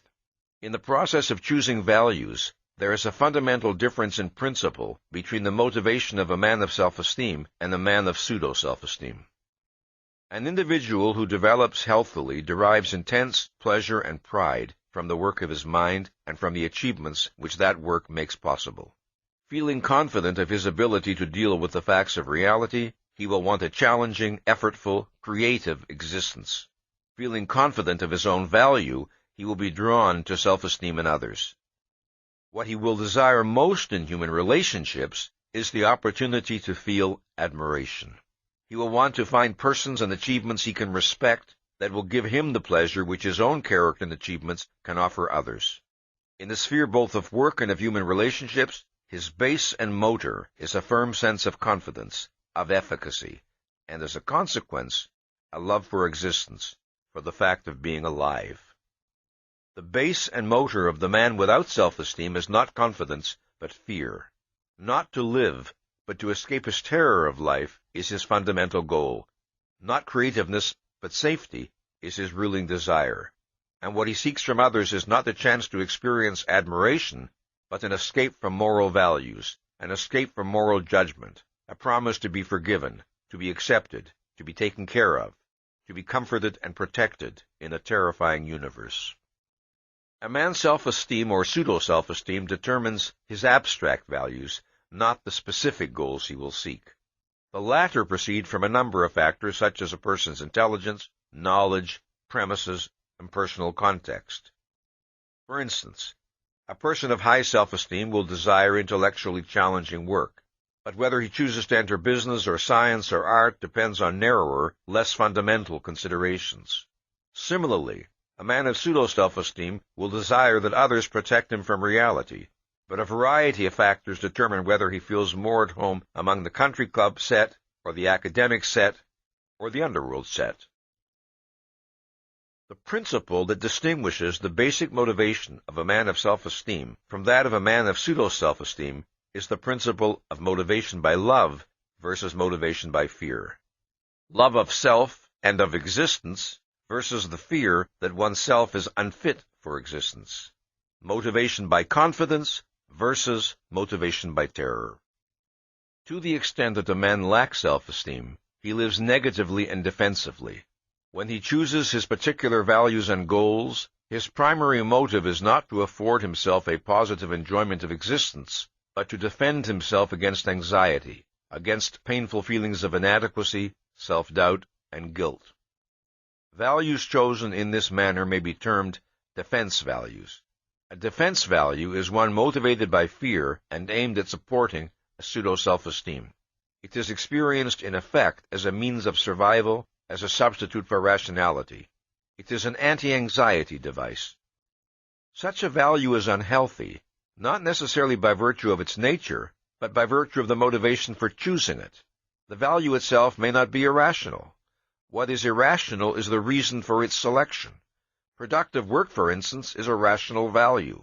But escaping into work as a means of evading one's shortcomings and conflicts is obviously not rational. A significant characteristic of defense values is the unreasoning compulsiveness with which they are usually held. Men of pseudo-self-esteem cling to these values with blind tenacity and fanatical devotion as they would cling to a life-preserver in a stormy sea. Man's greatest fear is not of dying, but of feeling unfit to live. And to escape the agony of that feeling, men will pay any price. They will defy logic, they will sacrifice their practical self-interest, Sometimes they will even forfeit their life. With rare exceptions, they will pay any price except the one that could save them. They will not acknowledge the fraudulence of their defenses and work to achieve an authentic self-esteem. They will not accept the responsibility of living as rational beings. No evasion, no defense values, no strategy of self-deception can ever provide a man with a substitute for authentic self-esteem. The sense of efficacy and virtue men long for cannot be purchased by any of the self-frauds men perpetrate. Man needs the conviction that he is right for reality, right in principle, and only a policy of rationality can achieve it. The tragedy of most men's lives comes from their attempts to escape this fact. Self-esteem is the key to man's motivation, by virtue either of its presence or of its absence. And perhaps the most eloquent testimony to the urgency of man's need for self-esteem is the terror that haunts the lives of those who fail to achieve it, the twisted paths along which that terror drives them, and the inevitable wreckage at the end. There is no object of fear more terrifying to man than fear itself, and no fear more terrifying than that for which he knows no object. Yet to live with such fear as a haunting constant of their existence is the fate of countless millions of men and women. It has been the fate of most of the human race. I do not speak of that fear which few men can escape, the fear of dictatorship, of war, of enslavement, of economic collapse, of arbitrary, unpredictable violence. Such fear can be natural and rational, a realistically appropriate response to concrete and tangible dangers. The fear of which I speak occurs without the existence of any apparent perils. Its unique characteristic is that it appears to be causeless. Its victims know only that it has struck them, but they do not know why. Project the kind of terror a man would feel while hanging by a frayed rope over an abyss. Then omit the rope and the abyss. Conceive of a person victimized by such an emotion, not while suspended precariously in space, but while safely at home in his living room or at his office. This is pathological anxiety in its acute stage. Pathological anxiety is a state of dread experienced in the absence of any actual or impending objectively perceivable threat. Pathological anxiety differs from the ordinary fears of everyday life. Ordinary fear is a proportionate and localized reaction to a concrete, external, and immediate danger, such as fear of standing in the path of an oncoming car. It differs also from normal anxiety. Normal anxiety is a feeling of helplessness and apprehension directed, like fear, toward a specific source. But the danger is less immediate than in the case of fear, and the emotion is more anticipatory, such as the feeling that might overcome a person confronted with signs of some serious illness. Normal fear and anxiety vanish when the danger is removed.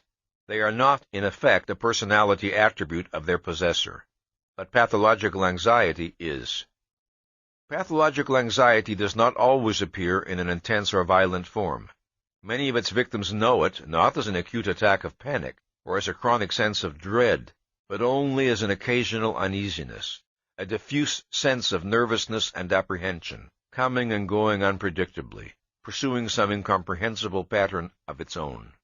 It can exist on a continuum from faint discomfort to an experience of such agony that many who have known it have sworn they would sooner die than undergo it a second time. In cases of pathological anxiety, the sufferer can give no identity to that which he fears, for he feels afraid of nothing in particular and of everything in general.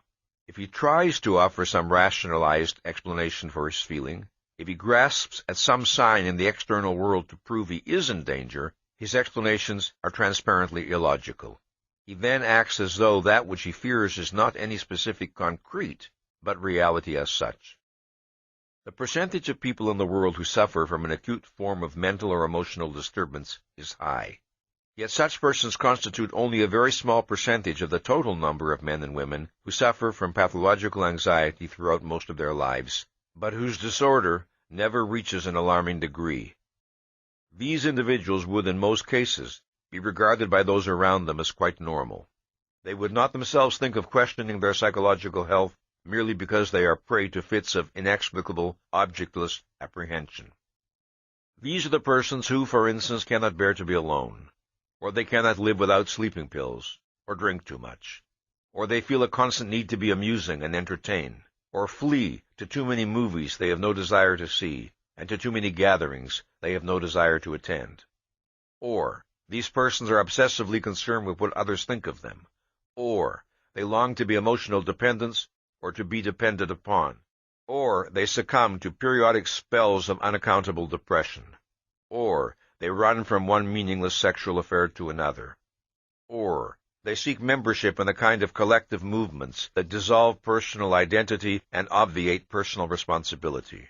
A vast, anonymous assemblage of men and women who have accepted fear as a built-in, not to be wondered about fixture of their soul, dreading even to identify that what they feel is fear, or to inquire into the nature of that which they seek to escape. What is the nature and cause of pathological anxiety? To answer this question, one should begin by noting the metaphysical character of this anxiety. The fear seems to be directed at the universe at large, at existence as such, as though implying that to be is to be in mortal danger. The anxious person feels a profound sense of helplessness, of impotence. He feels a sense of shapeless but impending disaster, and often he feels a unique, nameless sense of guilt. And the guilt, too, has a metaphysical quality. He feels wrong as a person, wrong in some fundamental way that is wider than any particular fault or defect he can identify. When a person suffers from this metaphysical kind of dread, the cause does not lie in the external world. It lies within himself. It is not something that reality has done to him. It is something he has done to himself. He carries the threat and the danger within his own consciousness. Pathological anxiety is nature's alarm signal, warning a man that he is in an improper psychological condition, that his relationship to reality is wrong. It is his mind's cry of inefficacy and loss of control. It is a crisis of self-esteem. Whenever a man feels fear, any kind of fear, his response reflects an estimate of some danger to him, some threat to his values. The value being threatened, in the case of pathological anxiety, is the sufferer's ego. A person's ego is his mind, his faculty of awareness, his ability to think. It is the faculty that perceives reality, preserves the inner continuity of his existence, and generates his sense of personal identity. Any threat to a person's ego, anything which he experiences as a danger to his mind's efficacy and control, is a potential source of pathological anxiety.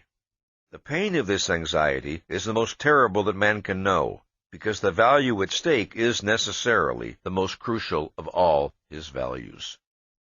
In order to deal with existence successfully, to achieve the values and goals his life and well-being require, man needs to strive for an unobstructed cognitive contact with reality.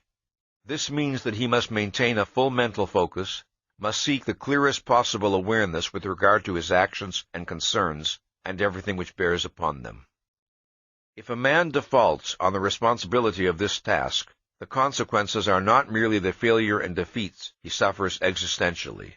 The deadlier penalty is the consequence for his ego, for his sense of himself. He is sentenced to the feeling that his mind is not a reliable instrument. Whatever a man may have the power to fake, he has no way to fake an efficacy his ego does not possess. If his mind is out of control, it is out of control.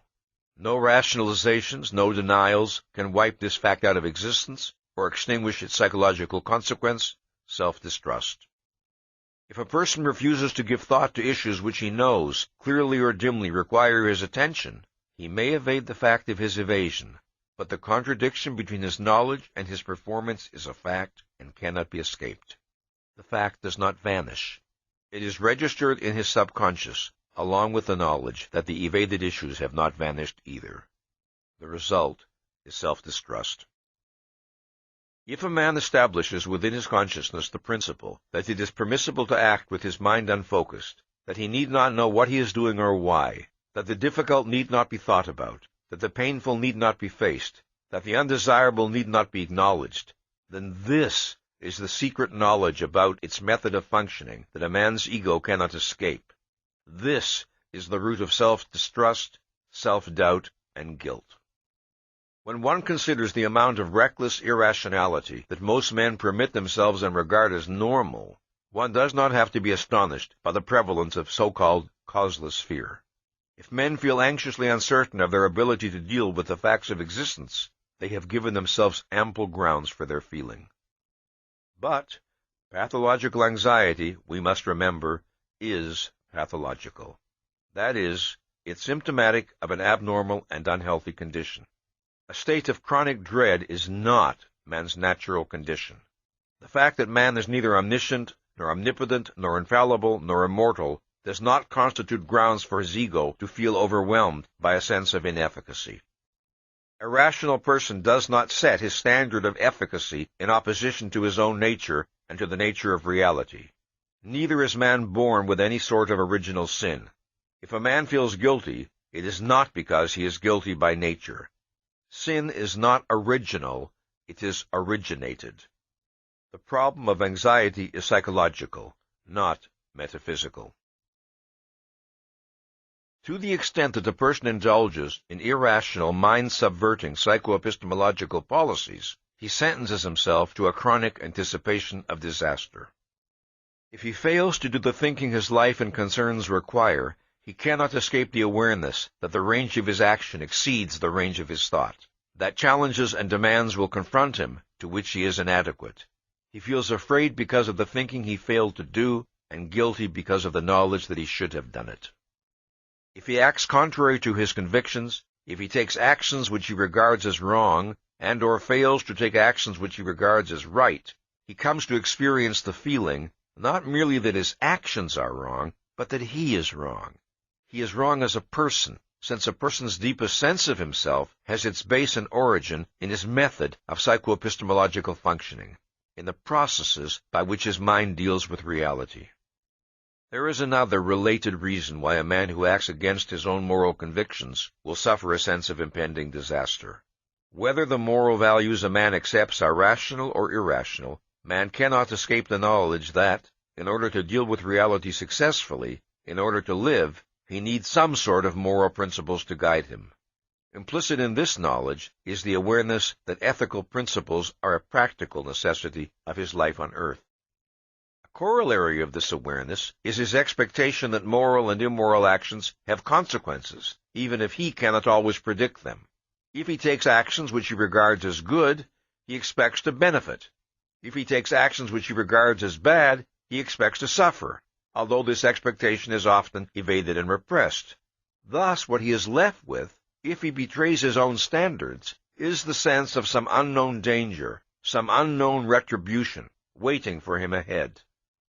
Let us consider an example. A man who has been married for 10 years falls in love with another woman. For a long time, he has resisted identifying his marital dissatisfaction, as well as his feeling for the other woman. But gradually, the repression breaks down, and he finds himself daydreaming about the other woman more and more. He does not think the issue out consciously, he merely lets himself and the problem drift, in the hope that somehow a solution will come to him. One night, accidental circumstances bring him and the other woman together, and he begins an affair with her. He did not intend to begin an affair. His emotions made the decision for him. He feels guilty, and represses the guilt, and continues to drift, evading the other woman's questions about their future. He is still waiting for the solution to come from somewhere. His wife decides to take a trip to visit her parents. As he stands at the airport watching her plane depart, the thought comes to him that if the plane crashed, he would be free and would have no further problems. But the wish is savagely thrust from his mind, along with a sudden burst of hostility toward his wife, which he would never have admitted himself capable of experiencing. Driving home, he suddenly finds that he has difficulty distinguishing the colors of the signal lights. Everything in his field of vision seems to be swimming, and terrible pains appear to be coming from his heart. He feels that he is going to die of a heart attack, but what he is suffering from is a self-esteem attack. The collision is between I must not wish for my wife's death and I did, and do, and will wish for my wife's death.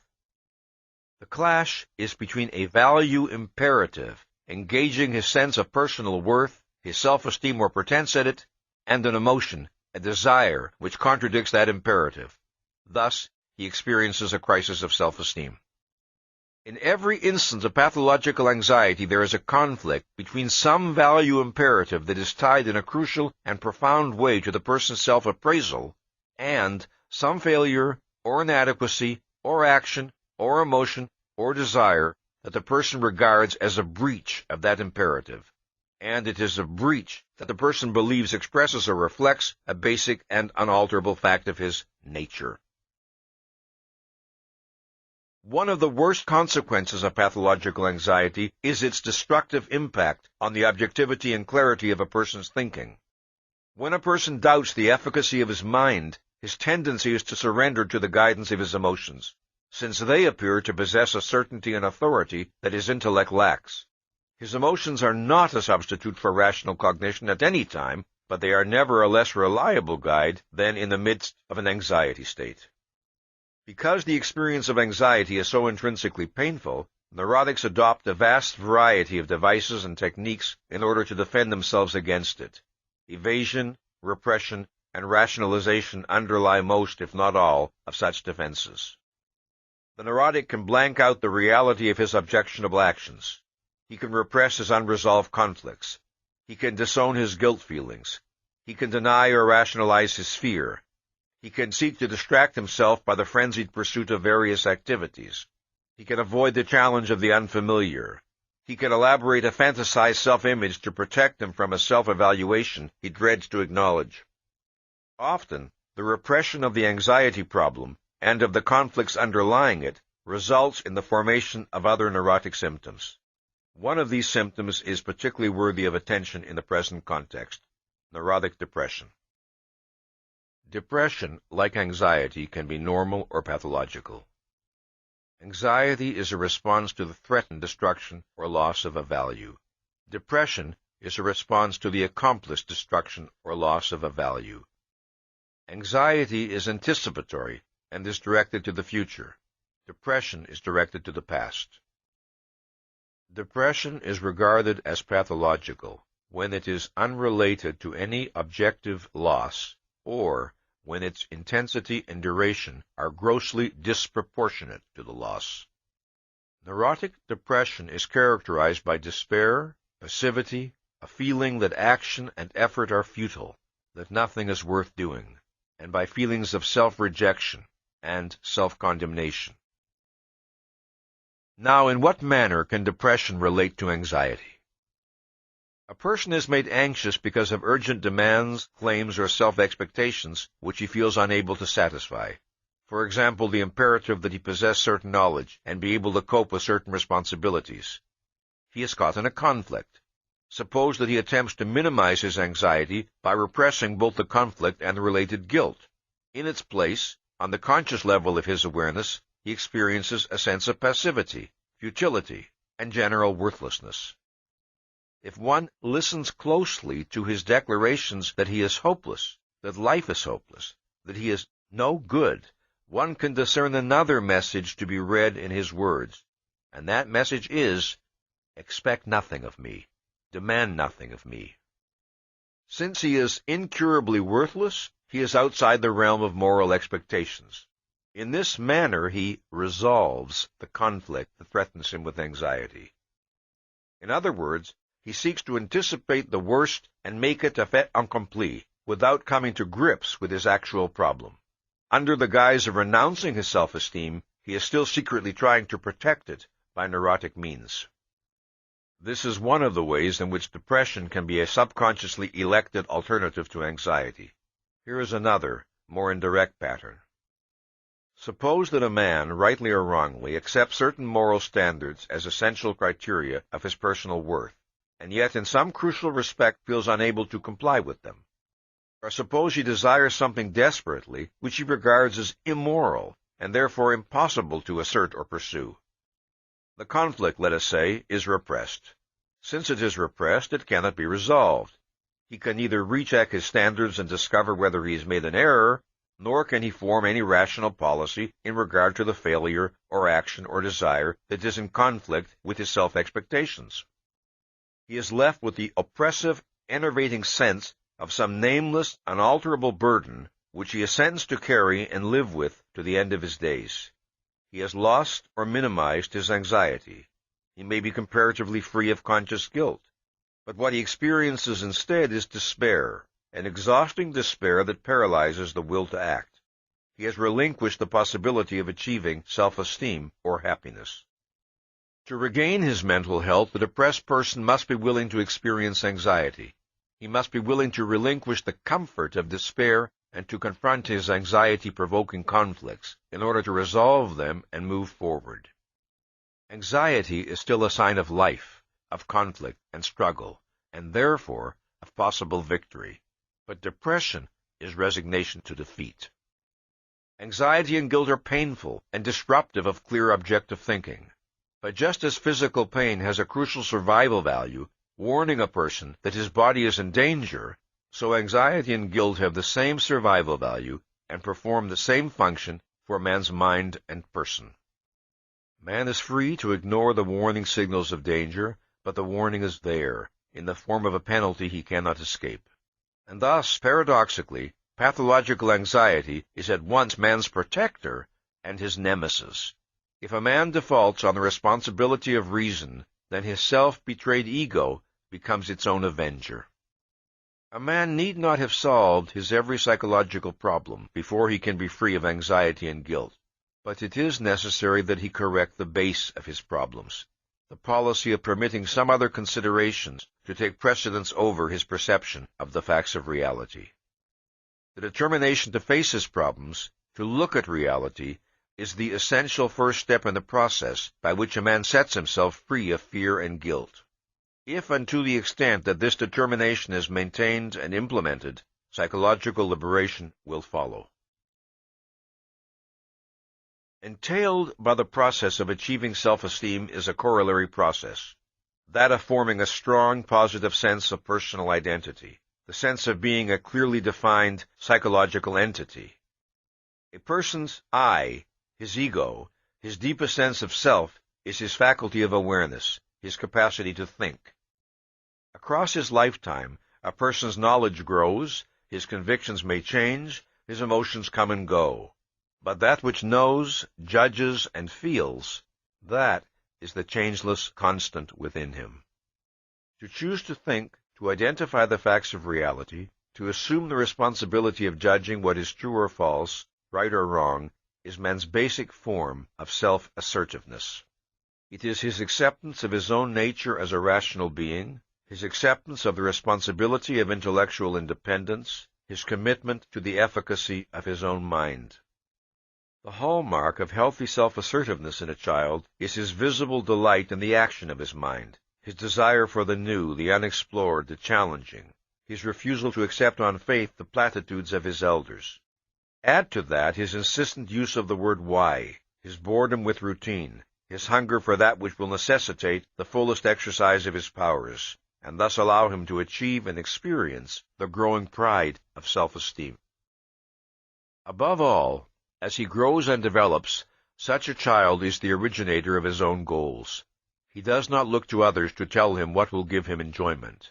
He does not expect and does not wish to be told what to do with his time, what to admire, what to pursue, and, years later, what career to select. He is a self-generator, and he is not frightened by, this responsibility. It is this policy, this attitude toward life and toward oneself, that results in the formation of a strong, positive sense of personal identity. The process of healthy growth to psychological maturity rests on a person's acceptance of intellectual responsibility for his own existence. As a human being grows to adulthood, reality confronts him with increasingly more complex challenges at each succeeding stage of his development. The range of thought, knowledge, judgment, and decision-making required of him at the age of 12 is greater than that required at the age of 5. The range required at 20 is greater than that required at 12. At each stage, the responsibility demanded of him involves both cognition and evaluation. He has to acquire a knowledge of facts, and he has to pass value judgments and choose goals. The acceptance of full responsibility for this task is not automatic. The decision to function as an intellectually independent, self-responsible entity is not wired into his brain by nature. It is a challenge to which he responds positively or negatively by choice. Without ever confronting the issue in fully identified terms, the overwhelming majority of men begin retreating very early in life from the challenges of proper conceptual growth, and they die never having actualized more than a small fraction of their potential intelligence. The self-esteem deficiency expressed in the feeling of, "Who am I to know? Who am I to judge? Who am I to decide?" is the consequence of too many retreats from the responsibility of thought and judgment in situations where the person did not have to retreat, where an effort could and should have been made, but was not. Often, this policy of self-abdication is wittingly or unwittingly encouraged by parents and other elders who act in such a way as to penalize intellectual independence and initiative on the part of the child. Or, the parents and other elders create an impression of such bewildering irrationality that the child simply gives up the effort to understand. By the same token, adults make a positive contribution to the child's proper development to the extent that they encourage and reward independence and self-responsibility. They also act in a consistent, predictable, intelligible manner which supports or implants in the child the conviction that he is living in a knowable world. The fear of relying on the judgment of one's own mind is felt most acutely in the realm of values, because of the direct consequences of one's judgments for one's life and well-being. The evaluative errors that men make affect them personally far more often and far more devastatingly than do most of their cognitive errors. To assume responsibility for choosing the values that guide one's life, the principles by which to act, the goals in which to seek happiness, to make such judgments alone, relying solely upon one's own reason and understanding, is to practice the ultimate form of intellectual independence, the one most dreaded by the overwhelming majority of men. Still another reason why the fear of independence is most intense in the sphere of value judgments is the fact that independence in this area is most likely to bring a person into conflict with other people. Cognitive differences do not necessarily generate personal animosity among people. Value differences commonly do. Therefore, independence in the sphere of value judgments is more demanding psychologically. Since a social form of existence is proper to man, since he has many benefits to derive from living among and dealing with his fellow men, it should be recognized that the desire to have a harmonious relationship with his fellow men is a reasonable one. It becomes unreasonable only if and when a man subordinates his mind and judgment to that desire. In other words, if he places that desire above his perception of reality. For some persons who dread intellectual self-reliance, there is still another motive involved. The process of rational thought and judgment is necessarily a process that a man performs alone. Men can learn from one another, but they cannot share the act of thinking. It is a solitary process, not a social one. There are men who dread independent thought and judgment precisely for this reason. It makes them aware of their separateness as living entities. It makes them aware of the responsibility they must bear for their own existence. It forces them to face their own being, and thus to confront the terror of their own state of non-being. To think, to judge, to choose one's values, is to be individuated, to create a distinct, personal identity. But there are many people who, in their deepest emotions, do not want personal identity, however much they may scream to their psychiatrists that they are tormented by a sense of inner emptiness. This psychology represents the most profound form of rebellion against one's nature as man, the attempt to escape the responsibility of being human. Fear of intellectual independence can exist in various degrees of intensity.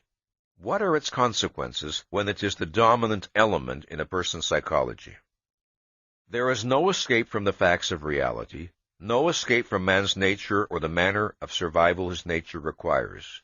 Every living species that possesses awareness can survive only by the guidance of its consciousness. If a person rejects his distinctive form of consciousness, If he decides that thinking is too much effort, or that choosing the values needed to guide his actions is too frightening a responsibility, then, if he wants to survive and to function in the world, he can do so only by means of the minds of others. He can do so only by means of their conclusions, their judgments, their values. He knows, consciously or subconsciously, that he does not know what to do and that knowledge is required to make decisions in the face of the countless alternatives that confront him every day of his life. But others seem to know how to live and function. So the only way to exist, he feels, is to follow their lead and live by their knowledge. They will spare him the effort and the risk. He does not begin by choosing to be an intellectual dependent. He begins by failing to assume the responsibility of thinking and judging on his own. Then he is forced into the position of a dependent. A person of self-esteem deals with reality, with nature, with an objective universe of facts. He holds his mind as his tool of survival and develops his ability to think. But the psychoepistemological dependent lives not in a universe of facts, but a universe of people. People, not facts, are his reality. Reality is reality as perceived by them. It is on them that his consciousness must focus. It is they who he must understand, or please, or placate, or deceive, or maneuver, or manipulate, or obey. To grasp and successfully to satisfy the expectations, conditions, demands, terms, values of others is experienced by him as his deepest, most urgent need. The temporary diminution of his anxiety, which the approval of others offers him, is his substitute for self-esteem. This is the phenomenon that I call social metaphysics. Remember that metaphysics is one's view of the nature of reality. To the psychoepistemological dependent, reality is people. In his thinking, people occupy the place which, in the mind of a rational person, is occupied by reality. Social metaphysics, then, is the psychological syndrome that characterizes a person who holds the minds of other people, not objective reality, as his ultimate frame of reference.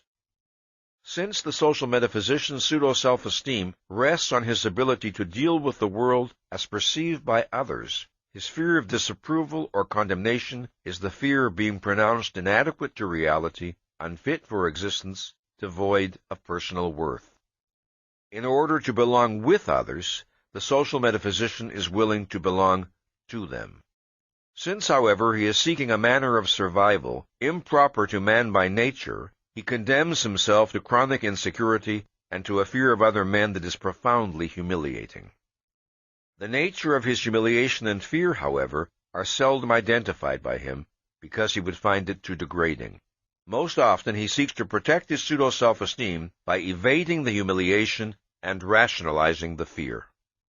Such men, prompted by a fear they dare not acknowledge and so cannot overcome, invent non-existent dangers or grossly exaggerate minor ones, betray their own minds, sell out whatever authentic rationality they possess, and they acquire a vested interest in believing that men are unavoidably evil, that human existence is evil, that the good has no chance on earth. Consider the case of a successful playwright who selects some important theme as the subject of a play, a theme deserving a serious, dramatic presentation, and then realizes that his viewpoint will antagonize a great many people. He decides, therefore, to write the play as a comedy, making good-natured fun of the things he regards as evil, counting on his humor to prevent anyone from taking his view seriously and being offended or antagonized. He does not tell himself that he dreads to be regarded as unfashionable.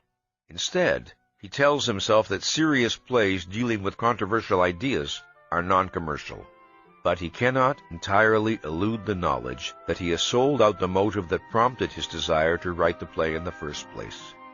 So, he retaliates against his discomforting sense of moral uncleanliness by cursing the stupidity and bad taste of the masses. To the extent that men irrationally surrender to fear, they increase the power of fear over their lives. More and more things acquire the power to invoke fear in them. Their self-confidence diminishes, and their sense of danger grows. With every surrender to the consciousness of others, with every successive betrayal, the social metaphysician's sense of alienation from reality worsens, and his sense of impotence finds confirmation. There are many different types of social metaphysicians. The following traits, however, are common to all: the absence of a firm, unyielding concept of existence, facts, reality, as apart from the judgments, beliefs, opinions, feelings of others; a sense of fundamental helplessness or impotence, a feeling of metaphysical inefficacy; a profound fear of other people, and an implicit belief that other people control that unknowable realm, reality; a pseudo-self-esteem that is tied to and dependent on the responses of the significant others; and a tragic or malevolent sense of life, a belief that the universe is essentially inimical to one's interests. The most fundamental of these traits, the one that makes all the others inevitable, is the absence of a firm, independent sense of objective reality. This is the vacuum that is filled by the consciousness of others, and this is the void that is responsible for that desolate feeling of alienation which is every social metaphysician's chronic torture. It is important to observe that the experience of self-alienation and the feeling of being alienated from the world around one proceed from the same cause, one's default on the responsibility of thinking. The suspension of proper cognitive contact with reality and the suspension of one's ego are a single act. A flight from reality is a flight from self. The most common and easily identifiable type of social metaphysician is the person whose values and view of life are a direct reflection and product of his particular culture or subculture. This is the person who is sometimes described as a conformist. I shall designate this type as the conventional social metaphysician. This is the person who accepts the world and its prevailing values ready-made. His is not to reason why. What is true? What others say is true. What is right? What others believe is right. How should one live? As others live. Why does one work for a living? Because one is supposed to. Why does one get married? Because one is supposed to. Why does one have children? Because one is supposed to. Why does one go to church? Oh, please don't start discussing religion. You might offend someone. This is the person for whom reality is the world as interpreted by the significant others of his social environment. This is the person whose sense of identity and personal worth is a function of his ability to satisfy the values, terms, and expectations of others as he imagines them. This is the type of man without whom no dictatorship could establish itself or remain in existence. He is the man who, in response to advanced signs of danger, closes his eyes. This, lest he be compelled to pass independent value judgments and to recognize that his world is not safe, that action and protest are demanded of him, that the policies and goals of his leaders are evil, and that the significant others are wrong. In the midst of atrocities, he tells himself that the authorities must have their reasons, in order to escape the terror of knowing to whom and to what he has surrendered his existence. It is this same man who, usually when it is too late, will sometimes rebel in hysterical indignation when the atrocities have come too close and cannot be evaded any longer. And this same man may die senselessly in ineffectual protest, screaming at the malevolent omnipotence of the enemy and wondering who or what had made the enemy's power possible. The conventional type is the most blatant and uncomplicated species of social metaphysician. He represents the paradigm case, so to speak, the basic pattern that serves as a reference point with regard to which other species of social metaphysicians may be understood. Another type of social metaphysician is the power seeker. In this type, fear of others is especially pronounced. He finds his fear intolerable, and his reaction is an overriding emotion of hatred. The hatred is aimed at those who invoke his fear. Resentment and hostility are his dominant emotional traits. The power-seeking social metaphysician feels too unsure of his ability to gain the love and approval he desires. His sense of inferiority is overwhelming, and the humiliation of his dependence infuriates him. He longs for an escape from the uncertainty of free market social metaphysical competition, where he must win men's voluntary esteem. He wants to deceive, to manipulate, to coerce the minds of others, to leave them no choice in the matter. He wants to reach a position where he can command respect, obedience, love. As an example, consider King Frederick Wilhelm of Prussia, who would beat his subjects while shouting at them, "You must not fear me, you must love me." This is the psychology of any dictator, from Hitler to Stalin to Khrushchev to Castro to Mao. Fear is the emotion which power-seeking social metaphysicians understand best. The absence of fear in any person they deal with robs them of their delusion of efficacy. Their sense of personal identity tends to evaporate in such a person's presence. Faced with the question, what am I to do with my life, or what will make me happy, the conventional social metaphysician seeks the answer among the standard values of his culture: respectability, financial success, marriage, family, professional competence, and so on. Faced with the question, how am I to make my existence endurable, the power-seeking social metaphysician seeks the answer in aggressive and destructive action aimed at the external object of his fear, other people. Consider next the psychology of what I call the spiritual social metaphysician. This type does not seek to please and placate people in the manner of a conventional social metaphysician, or to gain power over them like a power seeker. This type often does virtually nothing at all. His chief virtue, he proclaims or implies, is that he is too good for this world. He must not be expected to conform to conventional standards. He must not be expected to achieve anything tangible. His friends and acquaintances must love and respect him, not for anything he does, but for what he is. The spiritual social metaphysician's claim to esteem rests on his alleged possession of a superior kind of soul, a soul that is not his mind, not his thoughts, not his values, not anything specifiable, but an ineffable composite of undefinable longings, incommunicable insights, and impenetrable mystery. If and when he fails to receive the acceptance and esteem he craves, he explains to himself that people are not fine enough to appreciate the real him.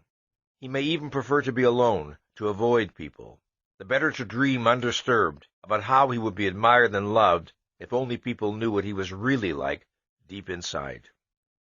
It should be added that there are moments when the thought of people knowing what he is really like fills him with terror. An overactive fantasy life is often characteristic of this type. He sees himself as a religious saint, or an inspired statesman, or a renowned poet, or a sexually irresistible Don Juan. The extreme case of this mentality is a subtype which may be designated as the religious fanatic social metaphysician. This type of person can dissociate himself from the human race altogether, with God as his significant other, as the object of his social metaphysical attachment. Having despaired of impressing his fellow men, it is God whom he seeks to impress. Since God cannot frown at him, or snub him socially, or inquire as to why he doesn't get a job, the religious fanatic type is free to imagine that God is smiling down at him, blessing and protecting him, responding to the true nobility of his soul, which everyone on earth is too superficial or corrupt to do. Then there is the independent social metaphysician. This is the counterfeit individualist, the man who rebels against the status quo for the sake of being rebellious, the man whose pseudo-self-esteem is tied to the picture of himself as a defiant nonconformist. This is the rebel who fulfills his concept of profundity and self-expression by proclaiming that everything stinks. This is the nihilist. This is the hippie. This is the quote-unquote individualist who proves it by scorning money, marriage, jobs, baths, and haircuts. Overwhelmed by feelings of inadequacy in relation to the conventional standards of his culture, this type of person retaliates with the formula, whatever is wrong. Overwhelmed by the belief that no one can possibly like or accept him, he goes out of his way to insult people, lest they imagine that he desires their approval. Overwhelmed with humiliation at feeling himself an outcast, he struggles to conquer his sense of non-identity by maintaining that to be an outcast is proof of one's superiority. While he may profess devotion to some particular idea or goal, his primary motivation is negative rather than positive. He is against rather than for. He does not originate or struggle for positive values of his own, he merely rebels against the values and standards of others. This, as if the absence of passive conformity, rather than the presence of independent rational judgment, were the hallmark of self-reliance and spiritual sovereignty. It is by means of this delusion that he seeks to escape the fact of his inner emptiness. There is, finally, a type of social metaphysician that differs in important respects from all the foregoing varieties I have described. I call this type the ambivalent social metaphysician. This is the person who has still preserved a significant degree of intellectual sovereignty. The ambivalent type seldom dares to question the fundamental values of his social environment, but he is often indifferent to these values, paying them only perfunctory respect. In the areas of life to which these values pertain, he does not assert counter-values of his own. He merely withdraws, surrendering those aspects of reality to others. He tends to restrict his activity and concern to the sphere of his work, where his self-reliance and sovereignty are greatest. His superiority to other social metaphysicians is evidenced not only by his greater independence, but also by his desire to earn the esteem he longs for, by his relative inability to find real pleasure in an admiration not based on standards he can respect, and by his tortured disgust at his own fear of the disapproval of others. Among this type one will find men of distinguished achievements and outstanding creative originality, men whose treason and tragedy lie in the contrast between their private lives and their lives as creators. These are the men who have the courage to challenge the cognitive judgments of world figures, but lack the courage to challenge the value judgments of the folks next door. It must be understood that none of the social metaphysical types I have described are intended to represent mutually exclusive categories. Any particular social metaphysician may possess characteristics of several types. The purpose of such a typological description is to isolate certain dominant trends among social metaphysicians. The forms that social metaphysics can take are virtually unlimited, but if one grasps the principles involved, one will be better able to understand the appalling consequences to which such social metaphysics leads. It has been barely possible here to hint at those consequences. The full story cannot be told in so brief a discussion, but it is written in blood across the pages of history. Now, let's examine the psychology of sex and romantic love and their relationship to self-esteem. The two sources of greatest potential happiness for human beings are productive work and romantic love. Through the productive use of his mind, man gains control over his existence and experiences the pleasure and pride of efficacy. Through romantic love, man gains the ultimate emotional reward of his efficacy and worth, not merely as a producer, but as a person, the reward and celebration of himself and of what he has made of himself, that is, of the kind of character and soul he has created. The experience of romantic love answers a profound psychological need in people, but the nature of that need cannot be understood apart from an understanding of a wider need, that is, man's need of human companionship, of human beings he can respect, admire, and value, and with whom he can interact intellectually and emotionally. Everyone is aware of the desire for companionship, for someone to talk to be with, to feel understood by, to share important experiences with, the desire for emotional closeness with another human being.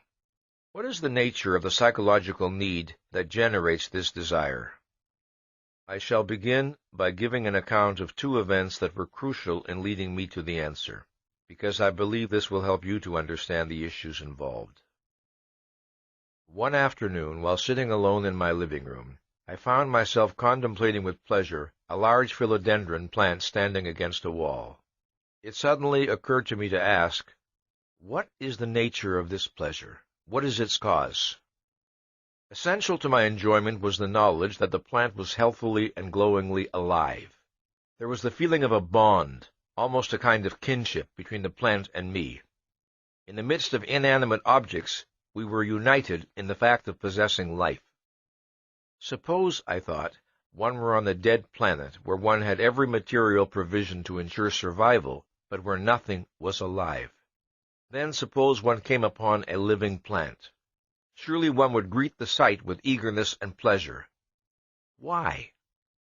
Because, I realized, all life by its very nature entails a struggle, and struggle entails the possibility of defeat. Man finds pleasure in seeing concrete instances of successful life, as confirmation of his knowledge that successful life is possible. It is, in effect, a metaphysical experience. If such is the value that a plant can offer to man, I wondered, then cannot the sight of another human being offer man a much more intense form of that experience? The next crucial step in my thinking occurred on an afternoon when I sat on the floor playing with my dog, a wire-haired fox terrier named Mutnik. We were boxing with each other in mock ferociousness. What I found delightful and fascinating was the extent to which Mutnik appeared to grasp the playfulness of my intention. She was snarling and snapping and striking back, while being unfailingly gentle in a manner that projected total, fearless trust. The event was not unusual. It is one with which most dog owners are familiar. But a question suddenly occurred to me. Why am I having such an enjoyable time? What is the nature and source of my pleasure? Part of my response, I recognized, was simply the pleasure of watching the healthy self-assertiveness of a living entity. But the essential factor causing my response pertained to the interaction between the dog and myself, the sense of interacting and communicating with a living consciousness. Suppose I were to view Mutnik as an automaton without consciousness or awareness, and to view her actions and responses as entirely mechanical. Then my enjoyment would vanish. The factor of consciousness was of primary importance. Then I thought, suppose I were left on an uninhabited island. Would not the presence of Mutnik be an enormous value to me? Obviously it would. Because she could make a practical contribution to my physical survival? Obviously not. Then what value did she have to offer? Companionship. A conscious entity with whom to interact and communicate as I was doing now. But why is that a value? The answer to this question, I realize, would explain much more than the attachment to a pet. Involved in this issue is the psychological principle that underlies man's desire for human companionship. It is the principle that would explain why a conscious entity seeks out and values other conscious entities, why consciousness is of value to consciousness. When I identified the answer, I called it the Mutnik principle, because of the circumstances under which it was discovered. Now let us consider the nature of this principle. My feeling of pleasure in playing with Mutnik contained a particular kind of self-awareness. The self-awareness came from the nature of the feedback Mutnik was providing. From the moment I began to playfully box, she responded in an equally playful manner. She conveyed no sign of feeling threatened. She projected an attitude of trust and pleasurable excitement. The effect of Mutnik's behavior was to make me feel seen, to make me feel psychologically visible. Mutnik was responding to me not as to a mechanical object, but as to a person.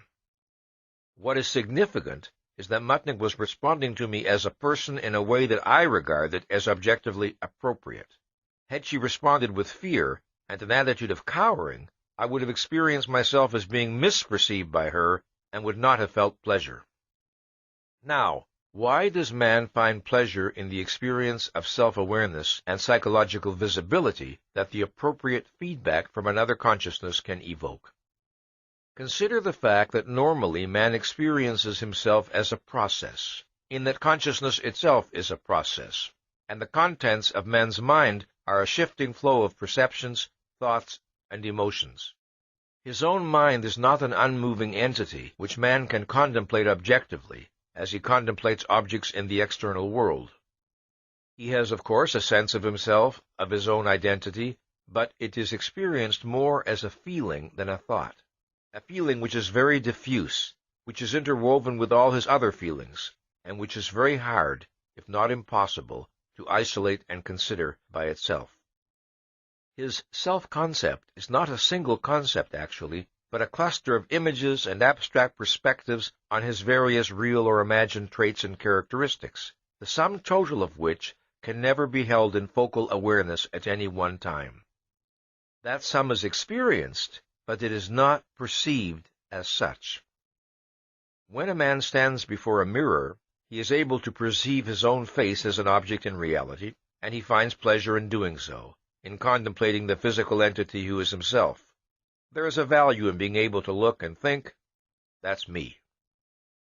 Is there a mirror in which man can perceive his psychological self, in which, in effect, he can perceive his own soul? Yes.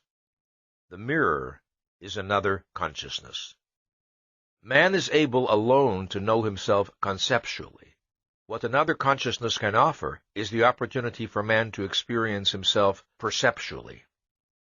To a very small extent, that was the opportunity afforded me by Mutnik. In her response, I was able to see reflected an aspect of my own personality. But a human being can experience this self-awareness to a full and proper extent only in a relationship with a consciousness like his own, that is, another human being. Just as there are many different aspects of a man's personality and inner life, so a man may feel visible in different respects in different human relationships. He may experience a greater or lesser degree of visibility over a wider or narrower range of his total personality, depending on the nature of the person with whom he is dealing and on the nature of their interaction. The mere fact of holding a conversation with another human being entails a marginal experience of visibility, if only the experience of being perceived as a conscious entity. However, in a close human relationship, with a person one deeply admires and cares for, one expects a far more profound visibility involving highly individual and intimate aspects of one's inner life. A friend, said Aristotle, is another self. It was an apt formulation. A friend reacts to a man as the man would react to himself in the person of another. Thus, the man perceives himself through his friend's reaction. He perceives his own person through its consequences, in the consciousness and behavior of the perceiver. This, then, is the root of man's desire for companionship and love. It is the desire to perceive himself as an entity in reality through the reactions and responses of other human beings. In any given relationship, the extent to which a man achieves this experience depends crucially on two factors. First, the extent of the mutuality of mind and values that exists between himself and the other person. Second, the extent to which his self-image corresponds to the actual facts of his psychology, that is, the extent to which he knows himself and judges himself correctly. The desire for visibility is usually experienced by men as the desire to be understood by other human beings. If a man is happy and proud of some achievement, he wants to feel that those who are close to him understand his achievement and its personal meaning to him, understand and attach importance to the reasons behind his emotions. Or, if a man is given a book by a friend and told that this is the kind of book he will enjoy, the man feels pleasure and gratification if his friend's judgment proves correct, because he feels visible, he feels understood. Or if a man suffers over some personal loss, it is of value to him to know that his plight is understood by those close to him, and that his emotional state has reality to them. It is not blind acceptance. This must be emphasized. It is not blind acceptance that a normal person desires, nor unconditional, quote-unquote, love, but rather understanding. The great majority of contemporary psychologists regard man, in effect, as a social metaphysician by nature, who needs the approval of others in order to approve of himself. But it would be a gross error to confuse the motives of the social metaphysician, which are pathological, with a healthy person's desire for visibility. A psychologically healthy person does not depend on others primarily for his self-esteem. He expects others to perceive his value, not to create it. Unlike the social metaphysician, he does not desire approval indiscriminately or for its own sake. The admiration of others is of value and importance to him only if he respects the standards by which others judge him, and only if the admiration is directed at qualities which he himself regards as admirable. If other men give authentic evidence of understanding and appreciating him, they rise in his estimation. His estimate of himself does not change. He desires the experience of living in a rational and just social environment, where the responses he elicits from other men are logically related to his own virtues and achievements. He knows the truth about his own character and actions conceptually. He wants to experience it perceptually, through and by means of its consequences in persons who share his values. As for social metaphysicians, it is not visibility they seek from others, but identity. The desire for visibility does not mean that a psychologically healthy person's basic preoccupation in any human encounter is with the question of whether or not he is properly appreciated. When a person of self-esteem meets a person for the first time, his primary concern is not, what does he think of me, but rather, what do I think of him? His primary concern necessarily is with his own judgment and evaluation of the facts that confront him. Entailed by man's desire to see his values objectified in reality is the desire to see his own values embodied in the persons of others, to see human beings who face life as he faces it. That sight offers man a reaffirmation of his own view of existence. A man can feel visible in different respects and to varying degrees in different human relationships. A relationship with a casual stranger does not afford man the degree of visibility he experiences with an acquaintance. A relationship with an acquaintance does not afford man the degree of visibility he experiences with an intimate friend. But there is one relationship which is unique in the depth and comprehensiveness of the visibility it entails: romantic love. Contained in every human being's self-concept is the awareness of being male or female.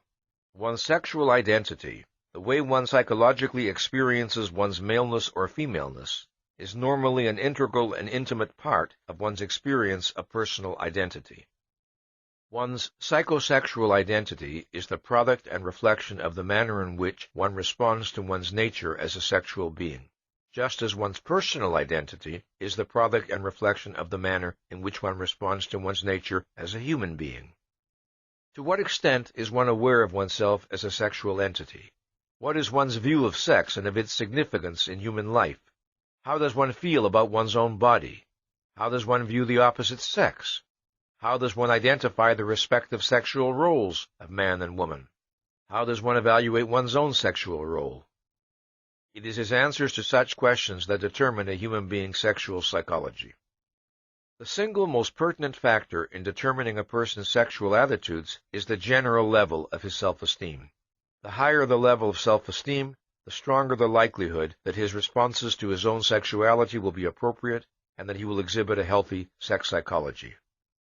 A healthy masculinity or femininity is the consequence and expression of a rationally affirmative response to one's own sexual nature. What does this entail? A strong affirmative awareness of one's own sexuality, a positive response to the phenomenon of sex, a perspective on sex that sees it as integrated to one's mind and values, not as a dissociated, mindless, and meaningless physical indulgence, a positive and self-valuing response to one's own body and the body of the opposite sex, and a confident understanding, acceptance, and enjoyment of one's own sexual role. Just as one's sexual personality is essential to one's sense of oneself, so it is essential to that which one wishes to objectify and to see reflected or made visible in human relationships. The experience of full visibility and full self-objectification entails being perceived and perceiving oneself not merely as a certain kind of human being, but as a certain kind of man or woman. It should be clear why the optimal experience of visibility and self-objectification requires interaction with a member of the opposite sex. One's sexual personality can be perceived and appreciated abstractly by one's friend, but it cannot be of great personal importance to him. A member of the opposite sex, with whom one enjoys a strong mutuality of mind and values, is capable of perceiving and personally responding to one in both areas. Romantic love, then, involves one's sense of visibility, not merely as a human being, but as a man or a woman.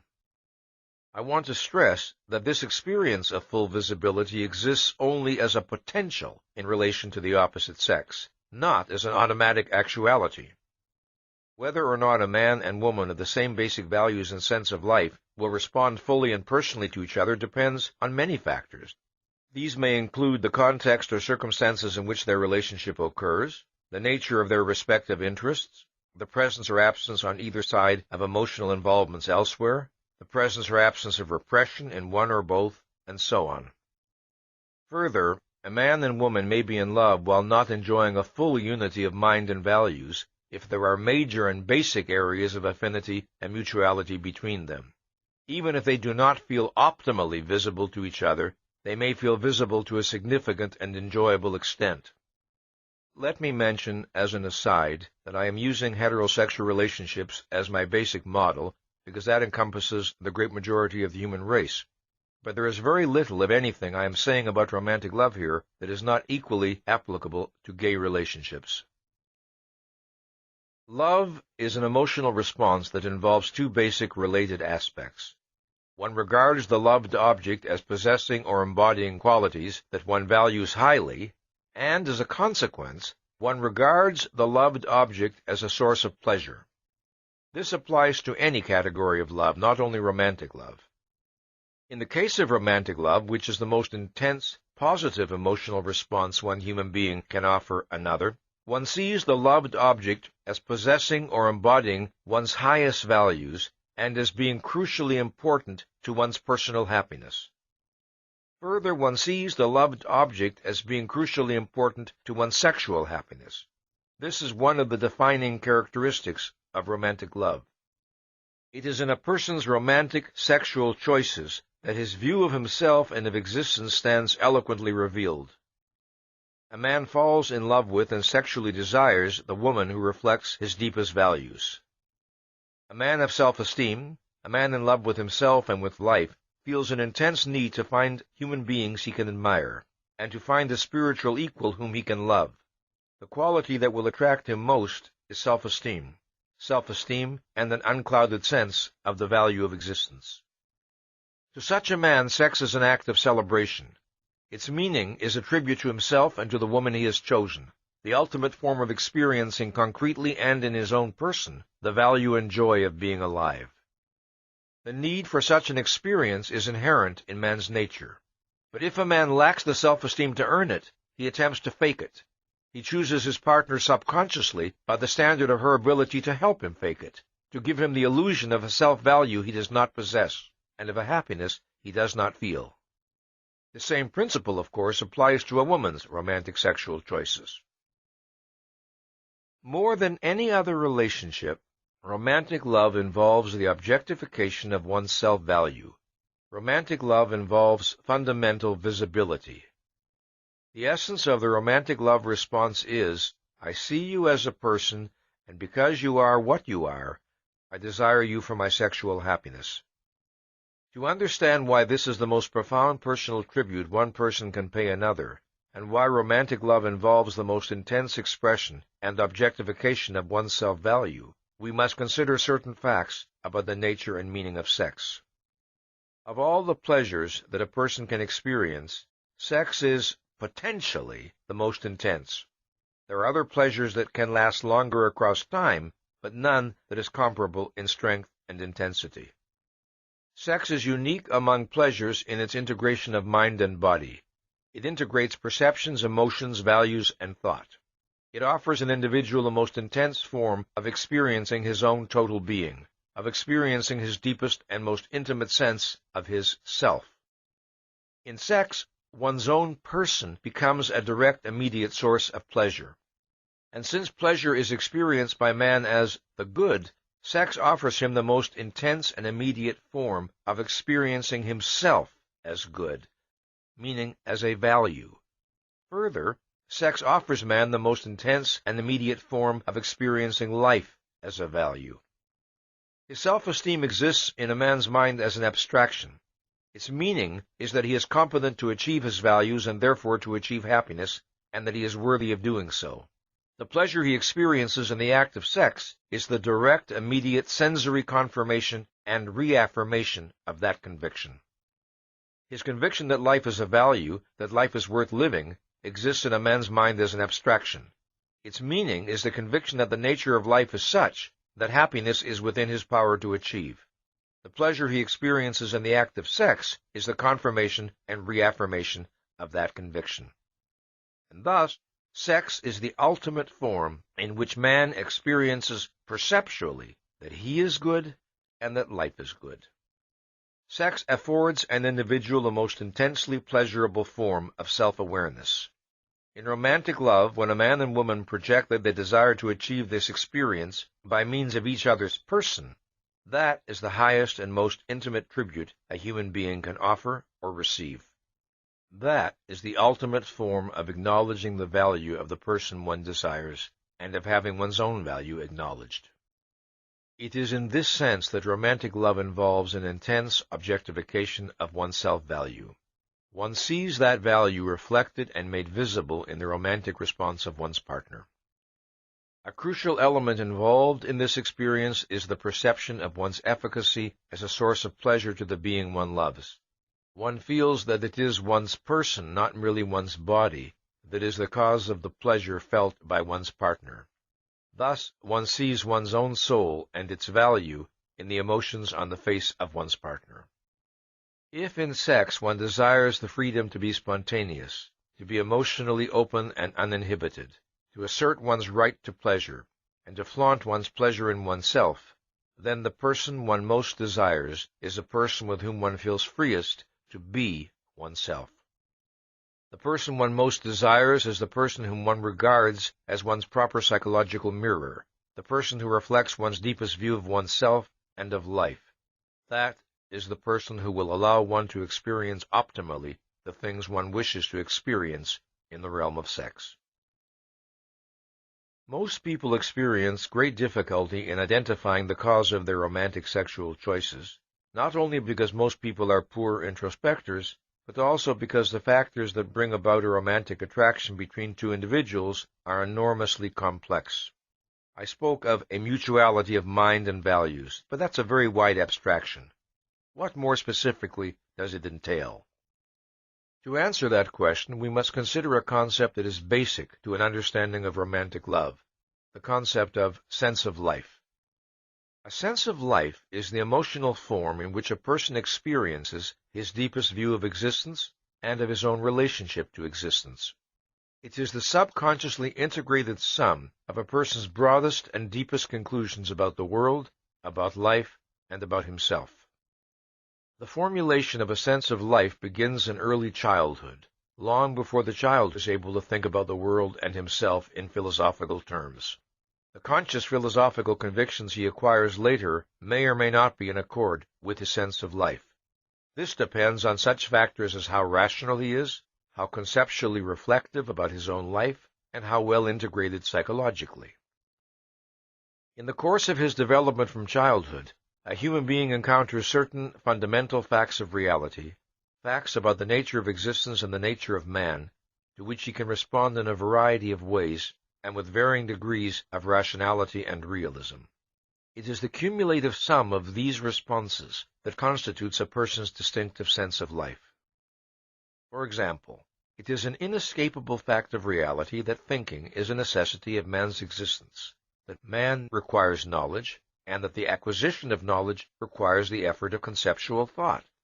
The position a young person takes on this issue is not arrived at by explicit decision, nor by a single choice. It is arrived at by the cumulative implication of a long series of choices and responses in the face of specific situations involving the need to think.